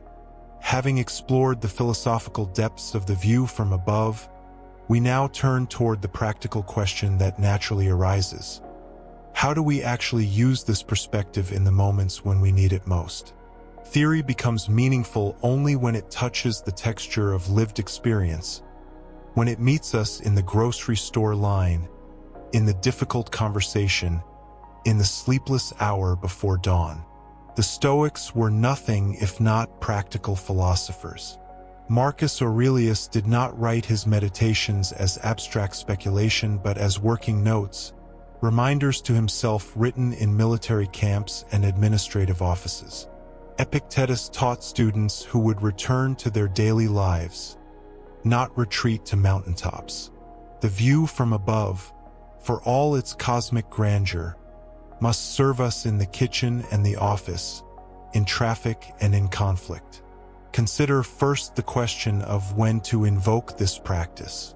Some moments call out for elevated perspective more urgently than others. When you feel your chest tightening with anxiety over a single email, a single comment, a single outcome that seems to carry the weight of everything, this is a signal. When you notice yourself mentally rehearsing an argument for the 15th time, when you cannot sleep because of tomorrow's presentation, when someone's slight feels like a mortal wound, these are invitations to rise. The practice need not wait for crisis. In fact, it works best when we develop familiarity with it during calmer moments. Before a potentially difficult day, take 60 seconds to zoom out. See your home from above, your neighborhood, your region. Recognize that whatever happens today occurs in this vast context, that your challenges, real as they are, sit within a larger pattern of life continuing. Some practitioners find value in a morning ritual of elevation.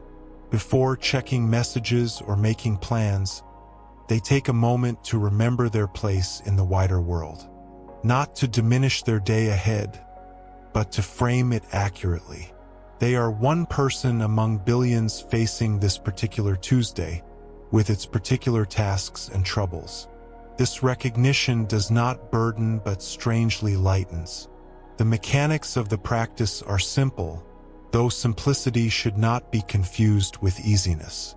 You begin with what is immediately pressing. Perhaps you are worried about a medical test result, anxious about a financial decision, hurt by a friend's behavior. Feel the concern as it actually exists in your body and mind. Do not pretend it is not there or tell yourself you should not feel it.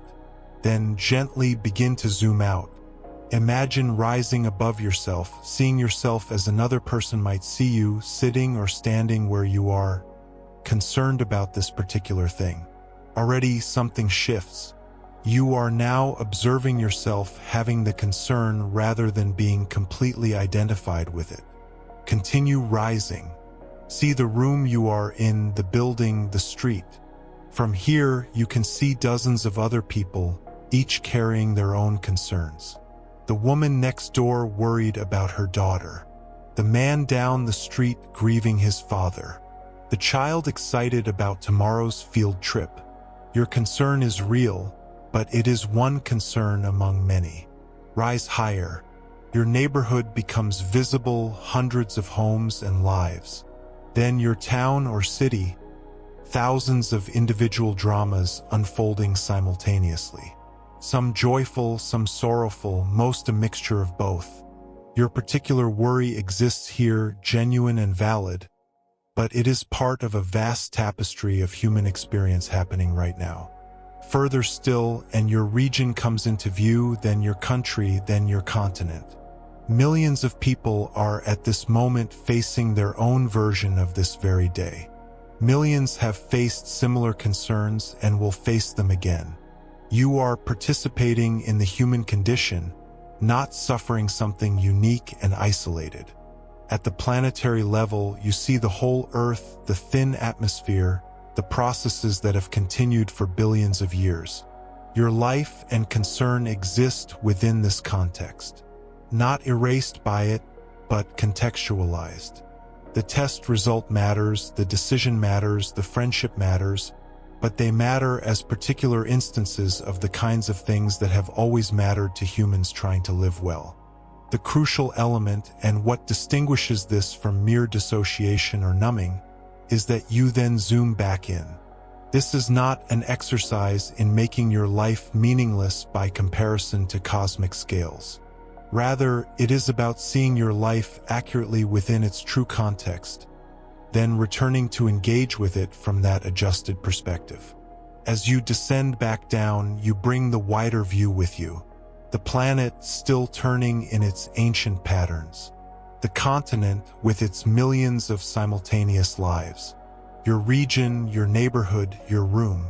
And finally, yourself still facing this concern, but now with a subtly different relationship to it. The concern has not disappeared. If the medical test is serious, it remains serious. If the financial decision is important, it remains important. But something in your emotional relationship to it has shifted. You are neither minimizing nor catastrophizing. You are seeing it as what it actually is. One of the challenges that humans face, important enough to address thoughtfully, not so overwhelming that it must dominate your entire inner landscape. Marcus Aurelius practiced this zooming out and in repeatedly. He would remind himself of the vastness of time and space, then return to his immediate duties with renewed clarity. The barbarians still needed to be dealt with, the provinces still needed governing, the disputes still needed settling. But he could do these things without the false urgency that comes from losing perspective. Consider a practical example. You have a conflict with a colleague at work. From inside the conflict, it feels enormous. Every word exchanged seems laden with significance. You replay conversations, Imagine future confrontations. Feel your body tense when you think about seeing this person. The situation has grown to fill your mental space. Apply the practice. See yourself at your workplace, one person among the others there. See the building from above, one workplace among thousands in your city. Your conflict exists, two humans struggling to work together effectively. It is real, but it is also ordinary. Conflicts like this are happening in hundreds of offices right now. Zoom further. Your city, your region, millions of people working, and yes, millions of workplace tensions, personality clashes, misunderstandings. Some will resolve, some will persist, some will deepen, some will fade. This is the texture of human collaboration, always and everywhere. And then return. You are still you, this colleague is still difficult to work with. But now you might notice you have options you could not see before. You might address the issue directly with less emotional charge. You might seek mediation. You might adjust your own approach. Or you might recognize that some tensions simply persist, and that learning to work productively despite them is itself a valuable skill. The practice does not solve the problem for you, but it creates space around the problem. In that space, your practical wisdom, what the Stoics called phronesis, can operate more effectively. You can think more clearly about what is actually under your control and what responses might serve the situation well. Another application. You are stuck in traffic, running late for an important meeting. From inside the frustration, your mind generates a familiar litany. This always happens to me. Why did not I leave earlier? What will they think? I should have taken the other route. The traffic itself becomes a personal affront, evidence of how the universe thwarts your intentions. Rise above it. See the line of vehicles, hundreds of people, each trying to get somewhere, each experiencing this same delay. See the city's arterial roads, the patterns of rush hour that repeat daily. See that traffic jams have been part of human life since ancient Rome, that this frustration is not unique to you but part of the shared experience of living in communities. You are still late. The meeting still matters, but the emotional overlay of personal persecution fades. You are simply a person experiencing a delay, as people often do. You can send a message, you can arrive late and apologize, you can use the time to think through what you will say. The situation has not changed, but your relationship to it has. The view from above proves particularly valuable in moments of social anxiety or self-consciousness. When you must speak in public, when you must attend a social gathering where you feel uncertain, when you must risk rejection or judgment, the narrow view can make these situations feel overwhelming. Your entire inner world contracts around the feared moment. Imagine you must give a presentation. As the time approaches, your anxiety builds. You imagine every way it might go wrong, every critical face in the audience, every stumbled word or forgotten point. The presentation becomes enormous in your mind, a mountain you must scale while everyone watches. Practice elevation.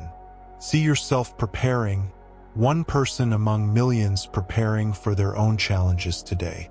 See the venue where you will speak, one building among thousands where people are gathering.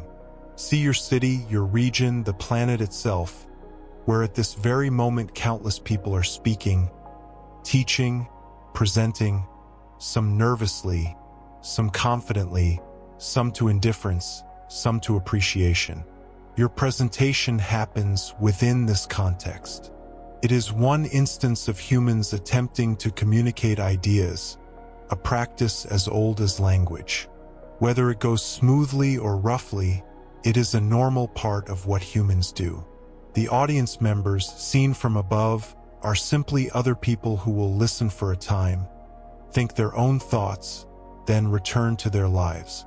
They are not judges determining your worth, but fellow humans passing through their own day. Return to yourself, still nervous perhaps, but the presentation has returned to its actual size. It is an event that will last a certain number of minutes, then be over. You can prepare reasonably, do your best, and understand that the outcome, whatever it is, takes its place among the billions of human communications that occur daily. This is not false comfort or positive thinking. You are not telling yourself the presentation does not matter or that you will definitely succeed. You are simply seeing it accurately rather than through the distorting lens of anxiety. From this clearer view, you can focus on actual preparation rather than imaginary catastrophe. The practice applies equally to chronic worries, those persistent concerns that circle in your mind without resolution. Financial anxieties, health concerns, relationship uncertainties.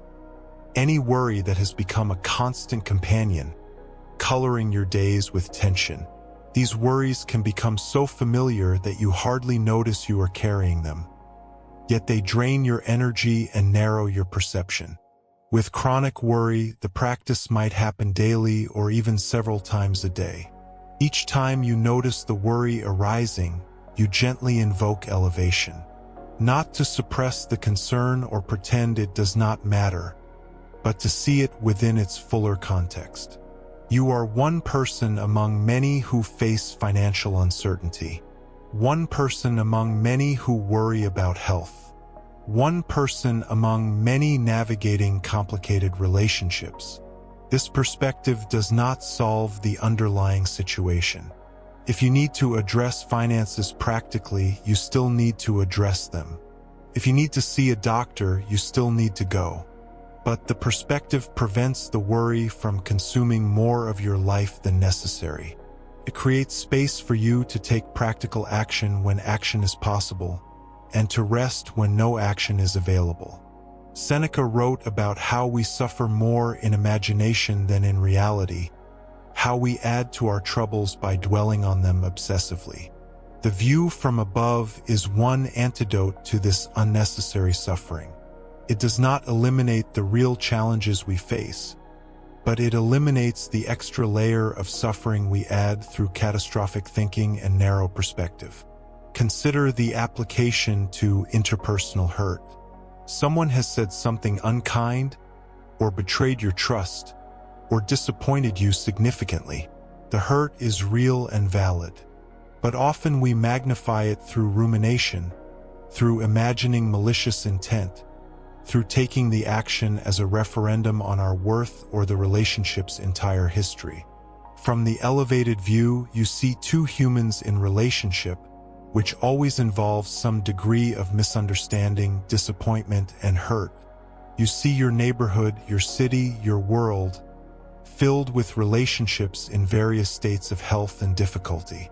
You see that hurt between people is part of the human condition, not evidence of your particular inadequacy or their unique cruelty. This perspective does not excuse genuinely harmful behavior. Some relationships need to end.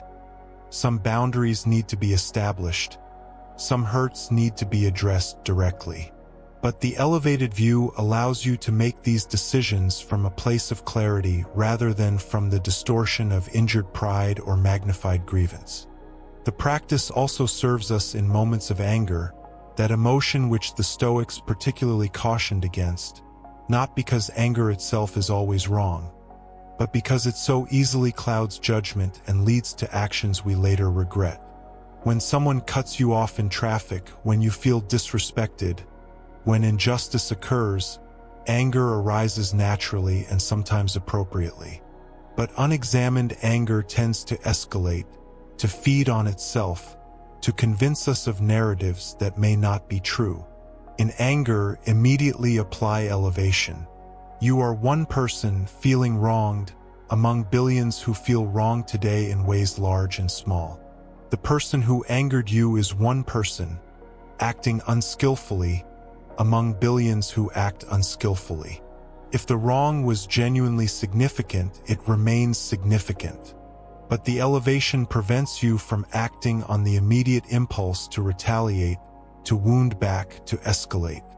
From the elevated view, you might see that the person who cut you off in traffic is perhaps rushing to the hospital, or simply made an error of judgment, or is a poor driver struggling with skills you take for granted. You might see that the colleague who disrespected you is operating from insecurity or cultural differences or a bad day. This does not make their action right, but it makes it comprehensible, ordinary part of how humans sometimes behave. With this view, you can then decide how to respond. Sometimes the right response is direct confrontation, setting a boundary, demanding change. But you make this choice from clarity rather than from the distorted view that anger creates. Your response becomes more effective because it is measured, targeted, appropriate to what actually occurred. Marcus Aurelius reminded himself that when someone wrongs you, they do so from their own understanding of what is good, which may be mistaken. They are not choosing evil as such but pursuing what they believe to be right or necessary. This does not excuse them, but it contextualizes their action within the framework of human limitation and error. The practice serves us equally in positive moments, though we less often think to apply it there. When something wonderful happens, a success, a moment of beauty, a connection with another person, we can let the moment exist in isolation, detached from the continuum of life. This makes joy precarious, something we must protect, something we fear losing. Instead, practice elevation in joy. You are one person experiencing happiness, among billions who experience moments of happiness. Your joy takes its place in the vast pattern of human experience. This does not diminish it, but deepens it. Your happiness becomes part of something larger, connected to all the moments of happiness that have occurred and will occur. This perspective helps protect joy from the anxiety that often accompanies it, the fear that it will end, the pressure to make it permanent. You see that joy arises and passes, as it always has for humans, and that this is natural and right. You can be fully present to it without clinging, fully grateful without demanding it last forever. In grief, too, the practice offers comfort without denying pain. When you lose someone you love, when dreams collapse, when life brings genuine sorrow, the elevated view does not minimize your loss, but places it within the context of all human grief. You are one person mourning, among billions who have mourned, who mourn now, who will mourn. Your grief is both completely personal and completely universal. This can be oddly consoling. Your pain connects you to the human family rather than isolating you. Others have survived losses like yours. Others understand, even if they cannot ease your suffering. You are participating in the most ancient and common of human experiences, the sorrow of loss and change. From this view, you might find resources within yourself you did not know you had, resilience that comes from recognizing you are doing what humans have always done, continuing despite loss. The timing of the practice matters. Some moments call for immediate elevation. When you feel panic rising, when anger threatens to overwhelm judgment, when anxiety spirals toward paralysis. In these acute moments, even 30 seconds of perspective can shift your state significantly. Other applications are preventive, regular practices that build your capacity for perspective before you need it urgently. A morning moment of elevation, before the day's concerns take hold. An evening reflection, seeing the day from above before sleep. These regular practices make the perspective more accessible when crisis occurs. Some practitioners find value in combining the view from above with walking. As you walk through your neighborhood, you practice seeing yourself from above, one person walking among many. You see the trees older than you that have witnessed countless walks. You see the buildings constructed by people now gone, housing people who will themselves move on. Your walk becomes one instance of walking, part of a pattern ancient and ongoing. This mobile practice can be particularly grounding because it engages the body as well as the mind. You are not just imagining elevation but feeling your feet on the earth, your body moving through space, while simultaneously holding the wider view. The practice becomes embodied rather than purely conceptual. Others find the practice helpful before sleep, when worries that seemed manageable during the day can loom large in the darkness. As you lie in bed, you can practice elevation, seeing your bedroom from above, your neighborhood settling into night, your city or town darkening, the planet turning, billions of people sleeping while others wake. Your worries exist within this vast rhythm of rest and waking that has continued for as long as humans have existed. The practice adapts to individual temperament and circumstance. Some people naturally think in visual terms and find it easy to imagine the view from above. Others think more in concepts or feelings and might practice elevation by reflecting on statistics, numbers of people, vast stretches of time. The specific method matters less than the shift in perspective it produces. What matters is that the practice becomes reliable, something you can turn to when you need it. Like any skill, it develops with repetition. The first times you try it, you might find your mind resists, insisting that your concern is special, unique, truly catastrophic. This is natural. The narrow view is habitual, and habits do not yield easily. With practice, the shift comes more readily. You begin to notice when you are lost in narrow perspective, and the very noticing creates a small opening. Eventually, you might find that the elevated view becomes part of your default way of seeing, operating in the background even when you are not consciously invoking it. This is not about becoming detached or ceaselessly calm. You will still feel the full range of human emotions, still care deeply about your particular life and the people in it. But underneath the immediate feelings, there will be a stable awareness of context, a remembering that your life, for all its uniqueness, participates in patterns much larger than itself. Epictetus taught his students to distinguish between what is up to them and what is not. The view from above supports this fundamental Stoic practice. From elevation, it becomes clearer what actually lies within your control. Your judgments, your responses, your efforts, the outcomes, the reactions of others, the circumstances that arise, these appear more clearly as external to your will. This clarity is immensely practical. You waste less energy trying to control what cannot be controlled. You invest your effort more wisely, focusing on what you can actually influence.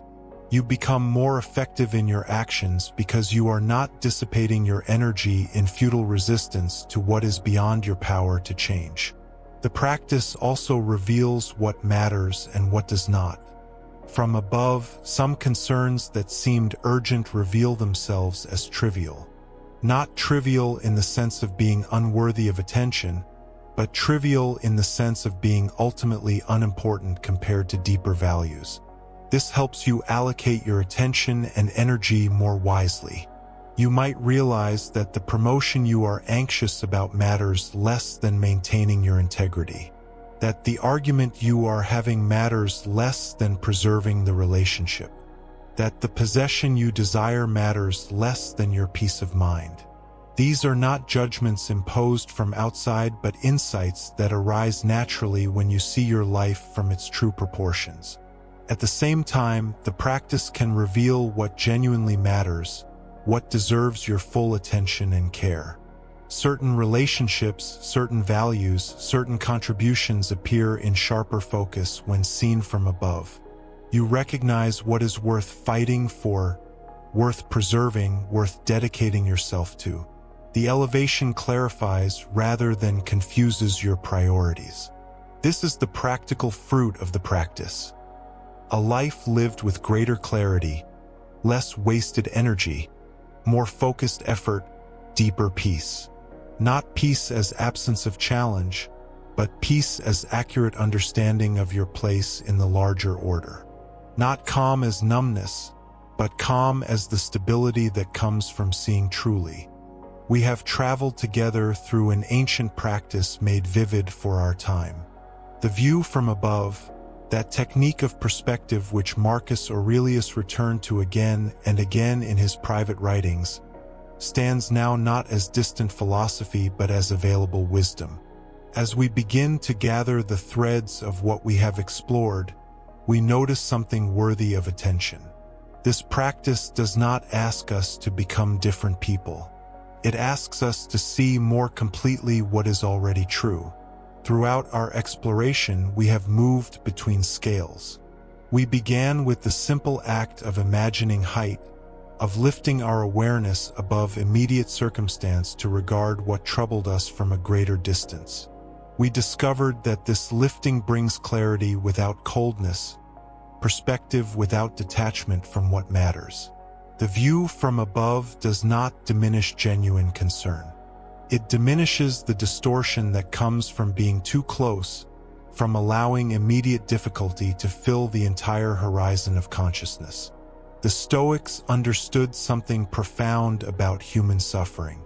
Much of what troubles us intensifies not because circumstances worsen, but because we lose sight of context and proportion.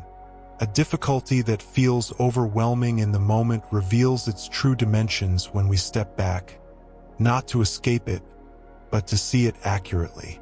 This accurate seeing, this correction of perspective, brings a kind of peace that does not depend on circumstances changing.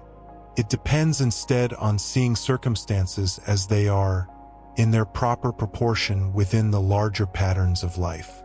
Marcus, writing by lamplight after long days of military campaign and imperial duty, did not practice the view from above to escape his responsibilities. He practiced it to meet them more clearly.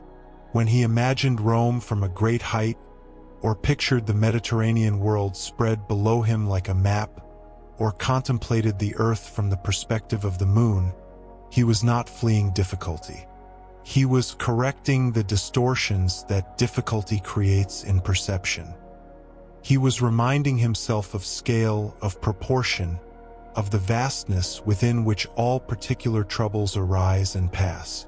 This distinction matters enormously as we integrate this practice into our own lives. The view from above is not a technique of avoidance.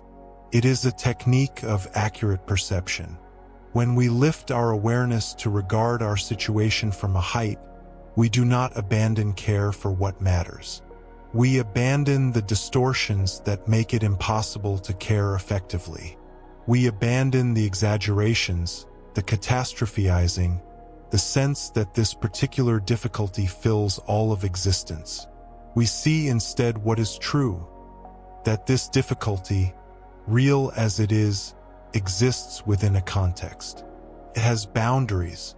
It occupies a particular place in the vast unfolding of things. The practice becomes available in the moment of need. When anxiety grips us, when worry spirals, when the details of a conflict or difficulty seem to fill consciousness completely, we have learned that we can pause. We can breathe. We can imagine rising above our immediate location, seeing ourselves and our situation from a height. This is not magic. It is deliberate use of imagination to correct perspective, to restore proportion, to remember what is actually true about the scale and nature of what we face.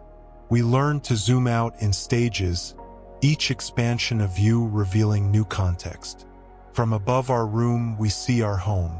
From above our home, we see our neighborhood.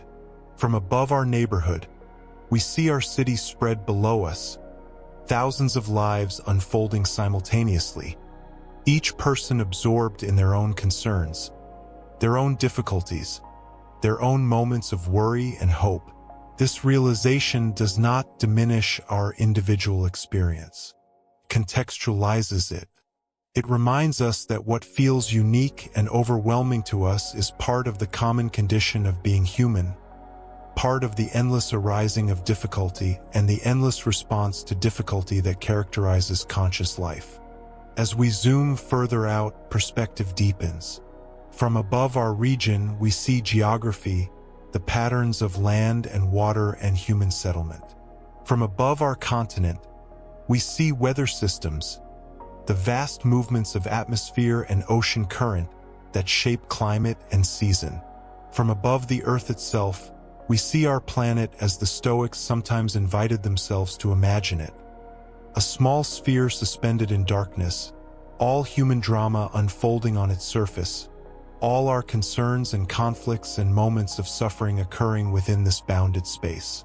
This cosmic perspective, which might seem to render everything meaningless, does something different when practiced with Stoic wisdom. It renders things meaningful in a different way. Instead of making our difficulties trivial, it places them within the natural order of things. It shows us that difficulty itself is part of what it means to be alive, to be conscious, to be a creature capable of desire and disappointment, hope and fear. The view from above does not eliminate difficulty. It shows us difficulty in its proper proportion, stripped of the exaggerations that make it harder to bear than it needs to be. We explored how to return from cosmic perspective to immediate life without losing what we gained. This journey back, this zooming in from vast height to particular circumstance, matters as much as the ascent. We discovered that we can return to our immediate situation carrying the perspective we gained, seeing our difficulty or decision or moment of worry with eyes that remember context. This remembering does not solve every problem, but it changes our relationship to the problem.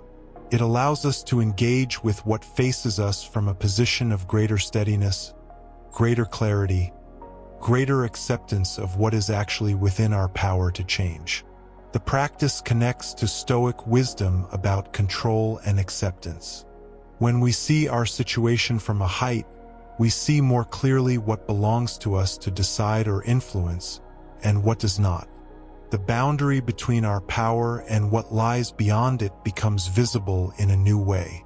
From too close, everything feels like it might be controllable if only we worried enough, tried hard enough, refused to accept limits. From an elevated view, the true boundaries reveal themselves. We see what is ours to engage with, and we see the vastness of what is not, the uncountable factors and forces and other people's choices that shape outcomes beyond our reach. This seeing brings a particular kind of freedom. Not the freedom to escape our situation, but the freedom to stop struggling against what we cannot change while engaging fully with what we can. The Stoics called this living in accordance with nature, accepting the limits built into existence while exercising our capacity for reason, for virtue, for choosing how we respond to what befalls us. The view from above makes this teaching tangible. It shows us nature's vastness and our place within it. It shows us, simultaneously, our smallness in the cosmic scale and our significance as beings capable of wisdom, of choosing well, of maintaining our integrity regardless of external circumstance. We have learned that this practice works in different moments and different ways. Sometimes we need the cosmic view, the reminder of Earth spinning in darkness, of the vastness of time and space within which our troubles occur. Sometimes we need a more modest elevation, just enough height to see our situation clearly without the distortions of being too close. Sometimes we need to zoom in on what matters after we have zoomed out, returning to engage with difficulty from a position of restored perspective. The practice adapts to need.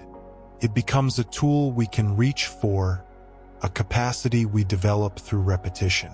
Seneca, writing to his friend Lucilius about the uses of philosophy, suggested that wisdom should be like medicine in the household, available when needed, familiar enough that we know how to use it without hesitation.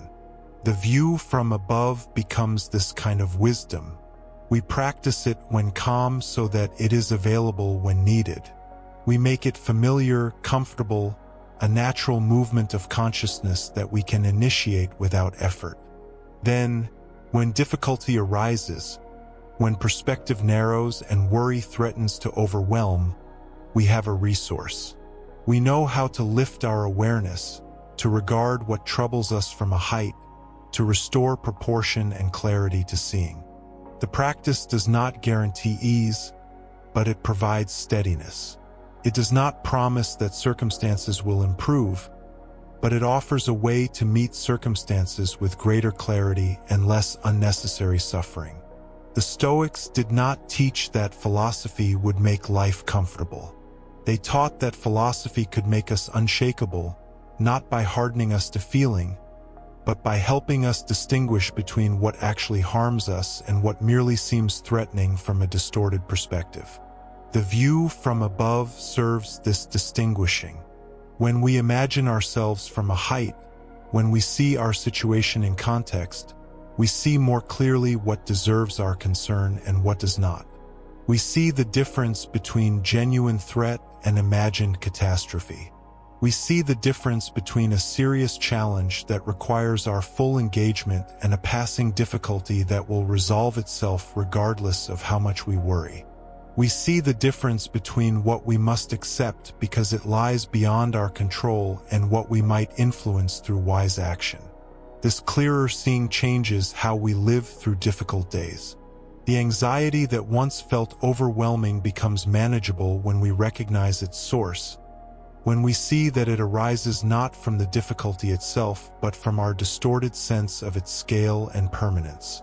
The conflict that seemed to threaten everything becomes one interaction among countless interactions, serious perhaps but not all-consuming, important but not definitive of our entire existence. The disappointment that felt crushing becomes one event in a long life, painful but not permanent, difficult but not destructive of what truly matters. Marcus Aurelius faced difficulties we can barely imagine. The weight of empire, the pressure of military command, the constant threat to stability and peace, the personal losses and betrayals and disappointments that accompany any life, especially a life lived in the public eye with enormous responsibility. He did not practice philosophy because his life was easy. He practiced philosophy because his life was hard, and he needed reliable ways to maintain his reason, his virtue, his capacity to act well despite difficulty. The view from above was one of those reliable ways. When the details of governance or military strategy or political intrigue threatened to overwhelm him, he would remind himself of scale.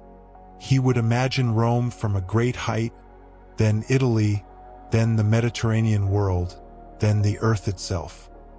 He would remind himself that his troubles, real as they were, occurred within this vastness. They were not the whole of existence. They were particular events in particular times, arising and passing away like everything else arises and passes away. This practice did not make him care less about his responsibilities. If anything, it made him more capable of meeting them, because it freed him from the paralysis that comes from feeling overwhelmed. When we see clearly, when we maintain perspective, we can act. When we are lost in distorted perception, when the immediate difficulty fills our entire horizon, action becomes difficult. We freeze or we flail or we act in ways driven by panic rather than reason. The view from above restores our capacity for wise action by restoring clear perception. As we integrate this practice into ongoing life, we discover its quiet power. It does not announce itself. It does not create dramatic moments of transformation. It simply makes difficult things more bearable, decisions clearer, anxiety less overwhelming. We find ourselves able to face what we once would have avoided. We find ourselves less disturbed by difficulties that once would have thrown us into days of worry. We find ourselves more present, more capable, more at peace, not because circumstances have improved, but because we see circumstances more accurately. The practice reminds us that we always have this capacity. When we feel trapped in difficulty, when perspective narrows and worry intensifies, we can pause. We can close our eyes for a moment or simply shift our attention. We can imagine rising above where we are, seeing ourselves and our situation from a height. This takes only moments. It requires no special conditions, no particular location, no external tools or resources. It requires only willingness to shift perspective, to correct the distortions that come from being too close to what troubles us. This accessibility matters. Ancient Stoicism was not philosophy for the privileged few. It was practical wisdom available to anyone capable of reason. Epictetus, who began his adult life as a slave, taught that freedom lies not in external circumstance but in how we use our capacity for judgment and choice. The view from above embodies this teaching. It is a use of imagination, of reason, of our human capacity to think about our thinking, to observe our situation from different perspectives. These capacities belong to us regardless of external circumstance. They cannot be taken away by difficulty or loss or change in fortune. We carry the practice forward into ordinary days. We notice when perspective narrows, when a difficulty begins to seem larger than it is, when worry starts to spiral into anxiety. In these moments, we remember what we have learned. We remember that we can lift our awareness, that we can regard what troubles us from a height, that we can restore proportion to our seeing. This remembering itself brings relief. Before we even engage the practice, simply knowing it is available changes our relationship to difficulty. We are less at the mercy of circumstance because we know we have a way to see circumstance clearly. The practice connects to other Stoic techniques we might use. When we contemplate impermanence, remembering that all things arise and pass away, the view from above adds spatial dimension to temporal perspective. When we examine our judgments, questioning whether our interpretations of events are accurate, the view from above provides a method for testing those interpretations against a wider context. When we practice gratitude, appreciating what we have rather than focusing on what we lack, the view from above helps us see the abundance that surrounds us even in difficult times, the countless things that continue well even when particular things go badly. These practices support and strengthen each other. We need not choose between them. We can draw on different techniques at different times, or combine them in ways that serve particular moments.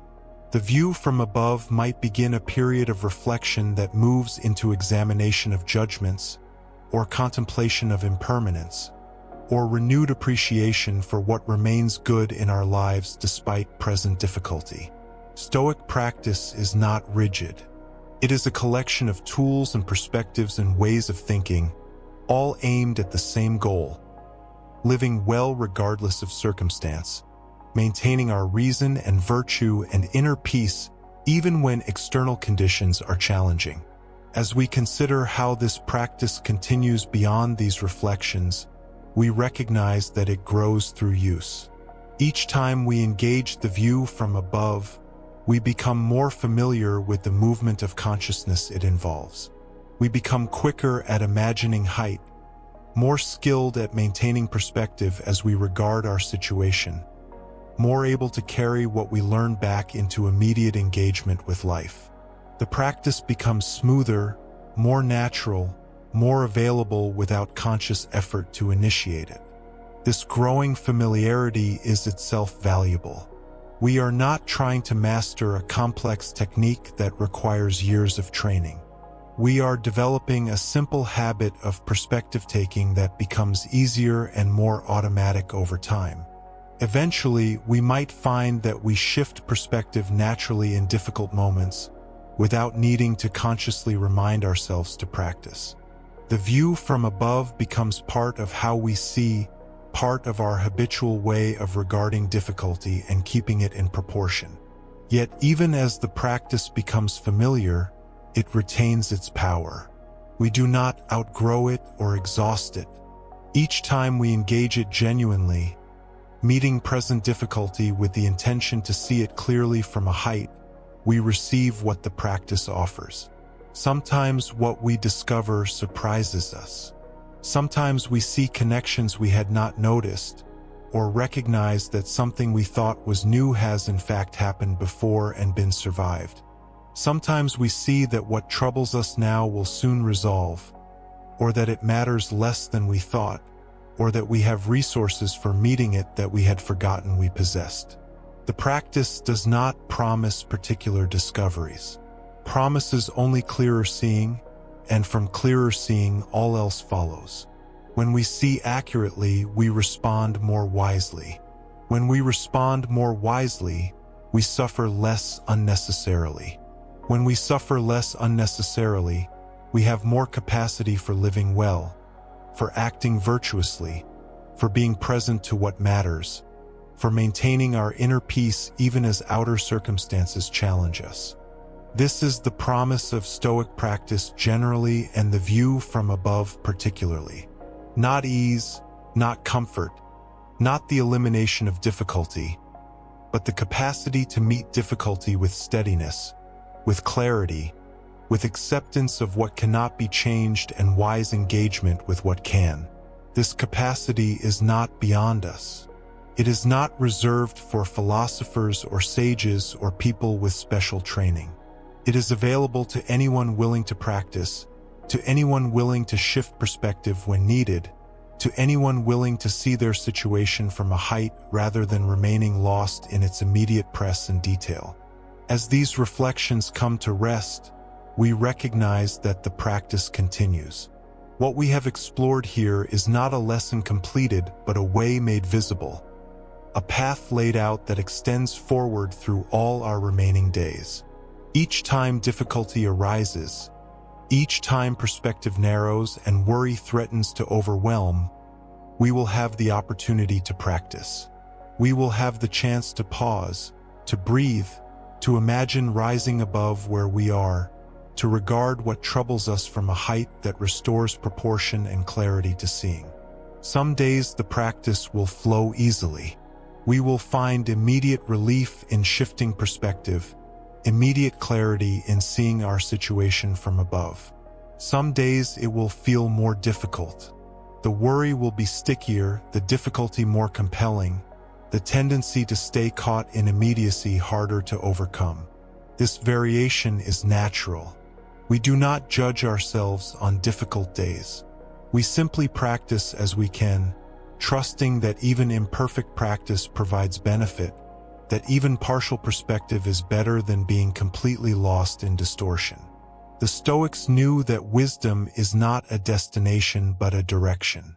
We do not arrive at perfect perspective and remain there forever. We practice, we forget, we remember, we practice again. Each cycle of forgetting and remembering, each return to practice after losing our way, strengthens the path. Each time we remember to lift our awareness, to see from a height, to restore proportion to our seeing, we make it slightly more likely that we will remember next time, slightly easier to return to clear perception when difficulty obscures it. Marcus Aurelius, in his private writings, often reminded himself of teachings he had heard countless times before. He did not criticize himself for needing reminders. He simply provided them, knowing that wisdom requires constant renewal, that perspective must be actively maintained rather than passively retained. We follow this example.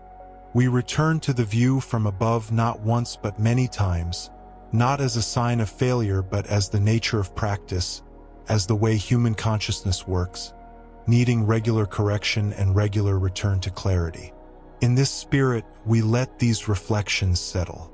We carry forward what we have explored, knowing it is available when needed, trusting that the practice will serve us when difficulty comes, accepting that we will forget and remember and practice imperfectly, and finding in all of this not a problem but the natural texture of a philosophical life. The view from above remains available, vast and clear, waiting for us whenever we remember to look up, to rise in imagination above immediate circumstance, to see what is true about scale and proportion and the place of our particular troubles within the endless unfolding of things. The ancient Stoics practiced this seeing under Mediterranean skies, in cities and military camps, in imperial palaces and rented rooms. We practice it now under our own skies, in our own circumstances, meeting our own difficulties. The specifics differ, but the practice remains the same, and its power to bring clarity and peace remains undiminished by time. We have this resource. We have this capacity. We have this way of seeing that can restore balance when we lose it, that can provide steadiness when we need it, that can remind us of what is true when distortion threatens to obscure truth. May we remember this in the moments when we most need to remember. May we practice with patience and without judgment. May we meet our difficulties with clear eyes and steady hearts, seeing what is actually before us rather than what fear or imagination or distorted perspective makes it seem. May we find in the view from above what the Stoics found. Not escape from life but deeper engagement with it. Not avoidance of difficulty but clearer sight in facing it. Not detachment from what matters but freedom from what does not.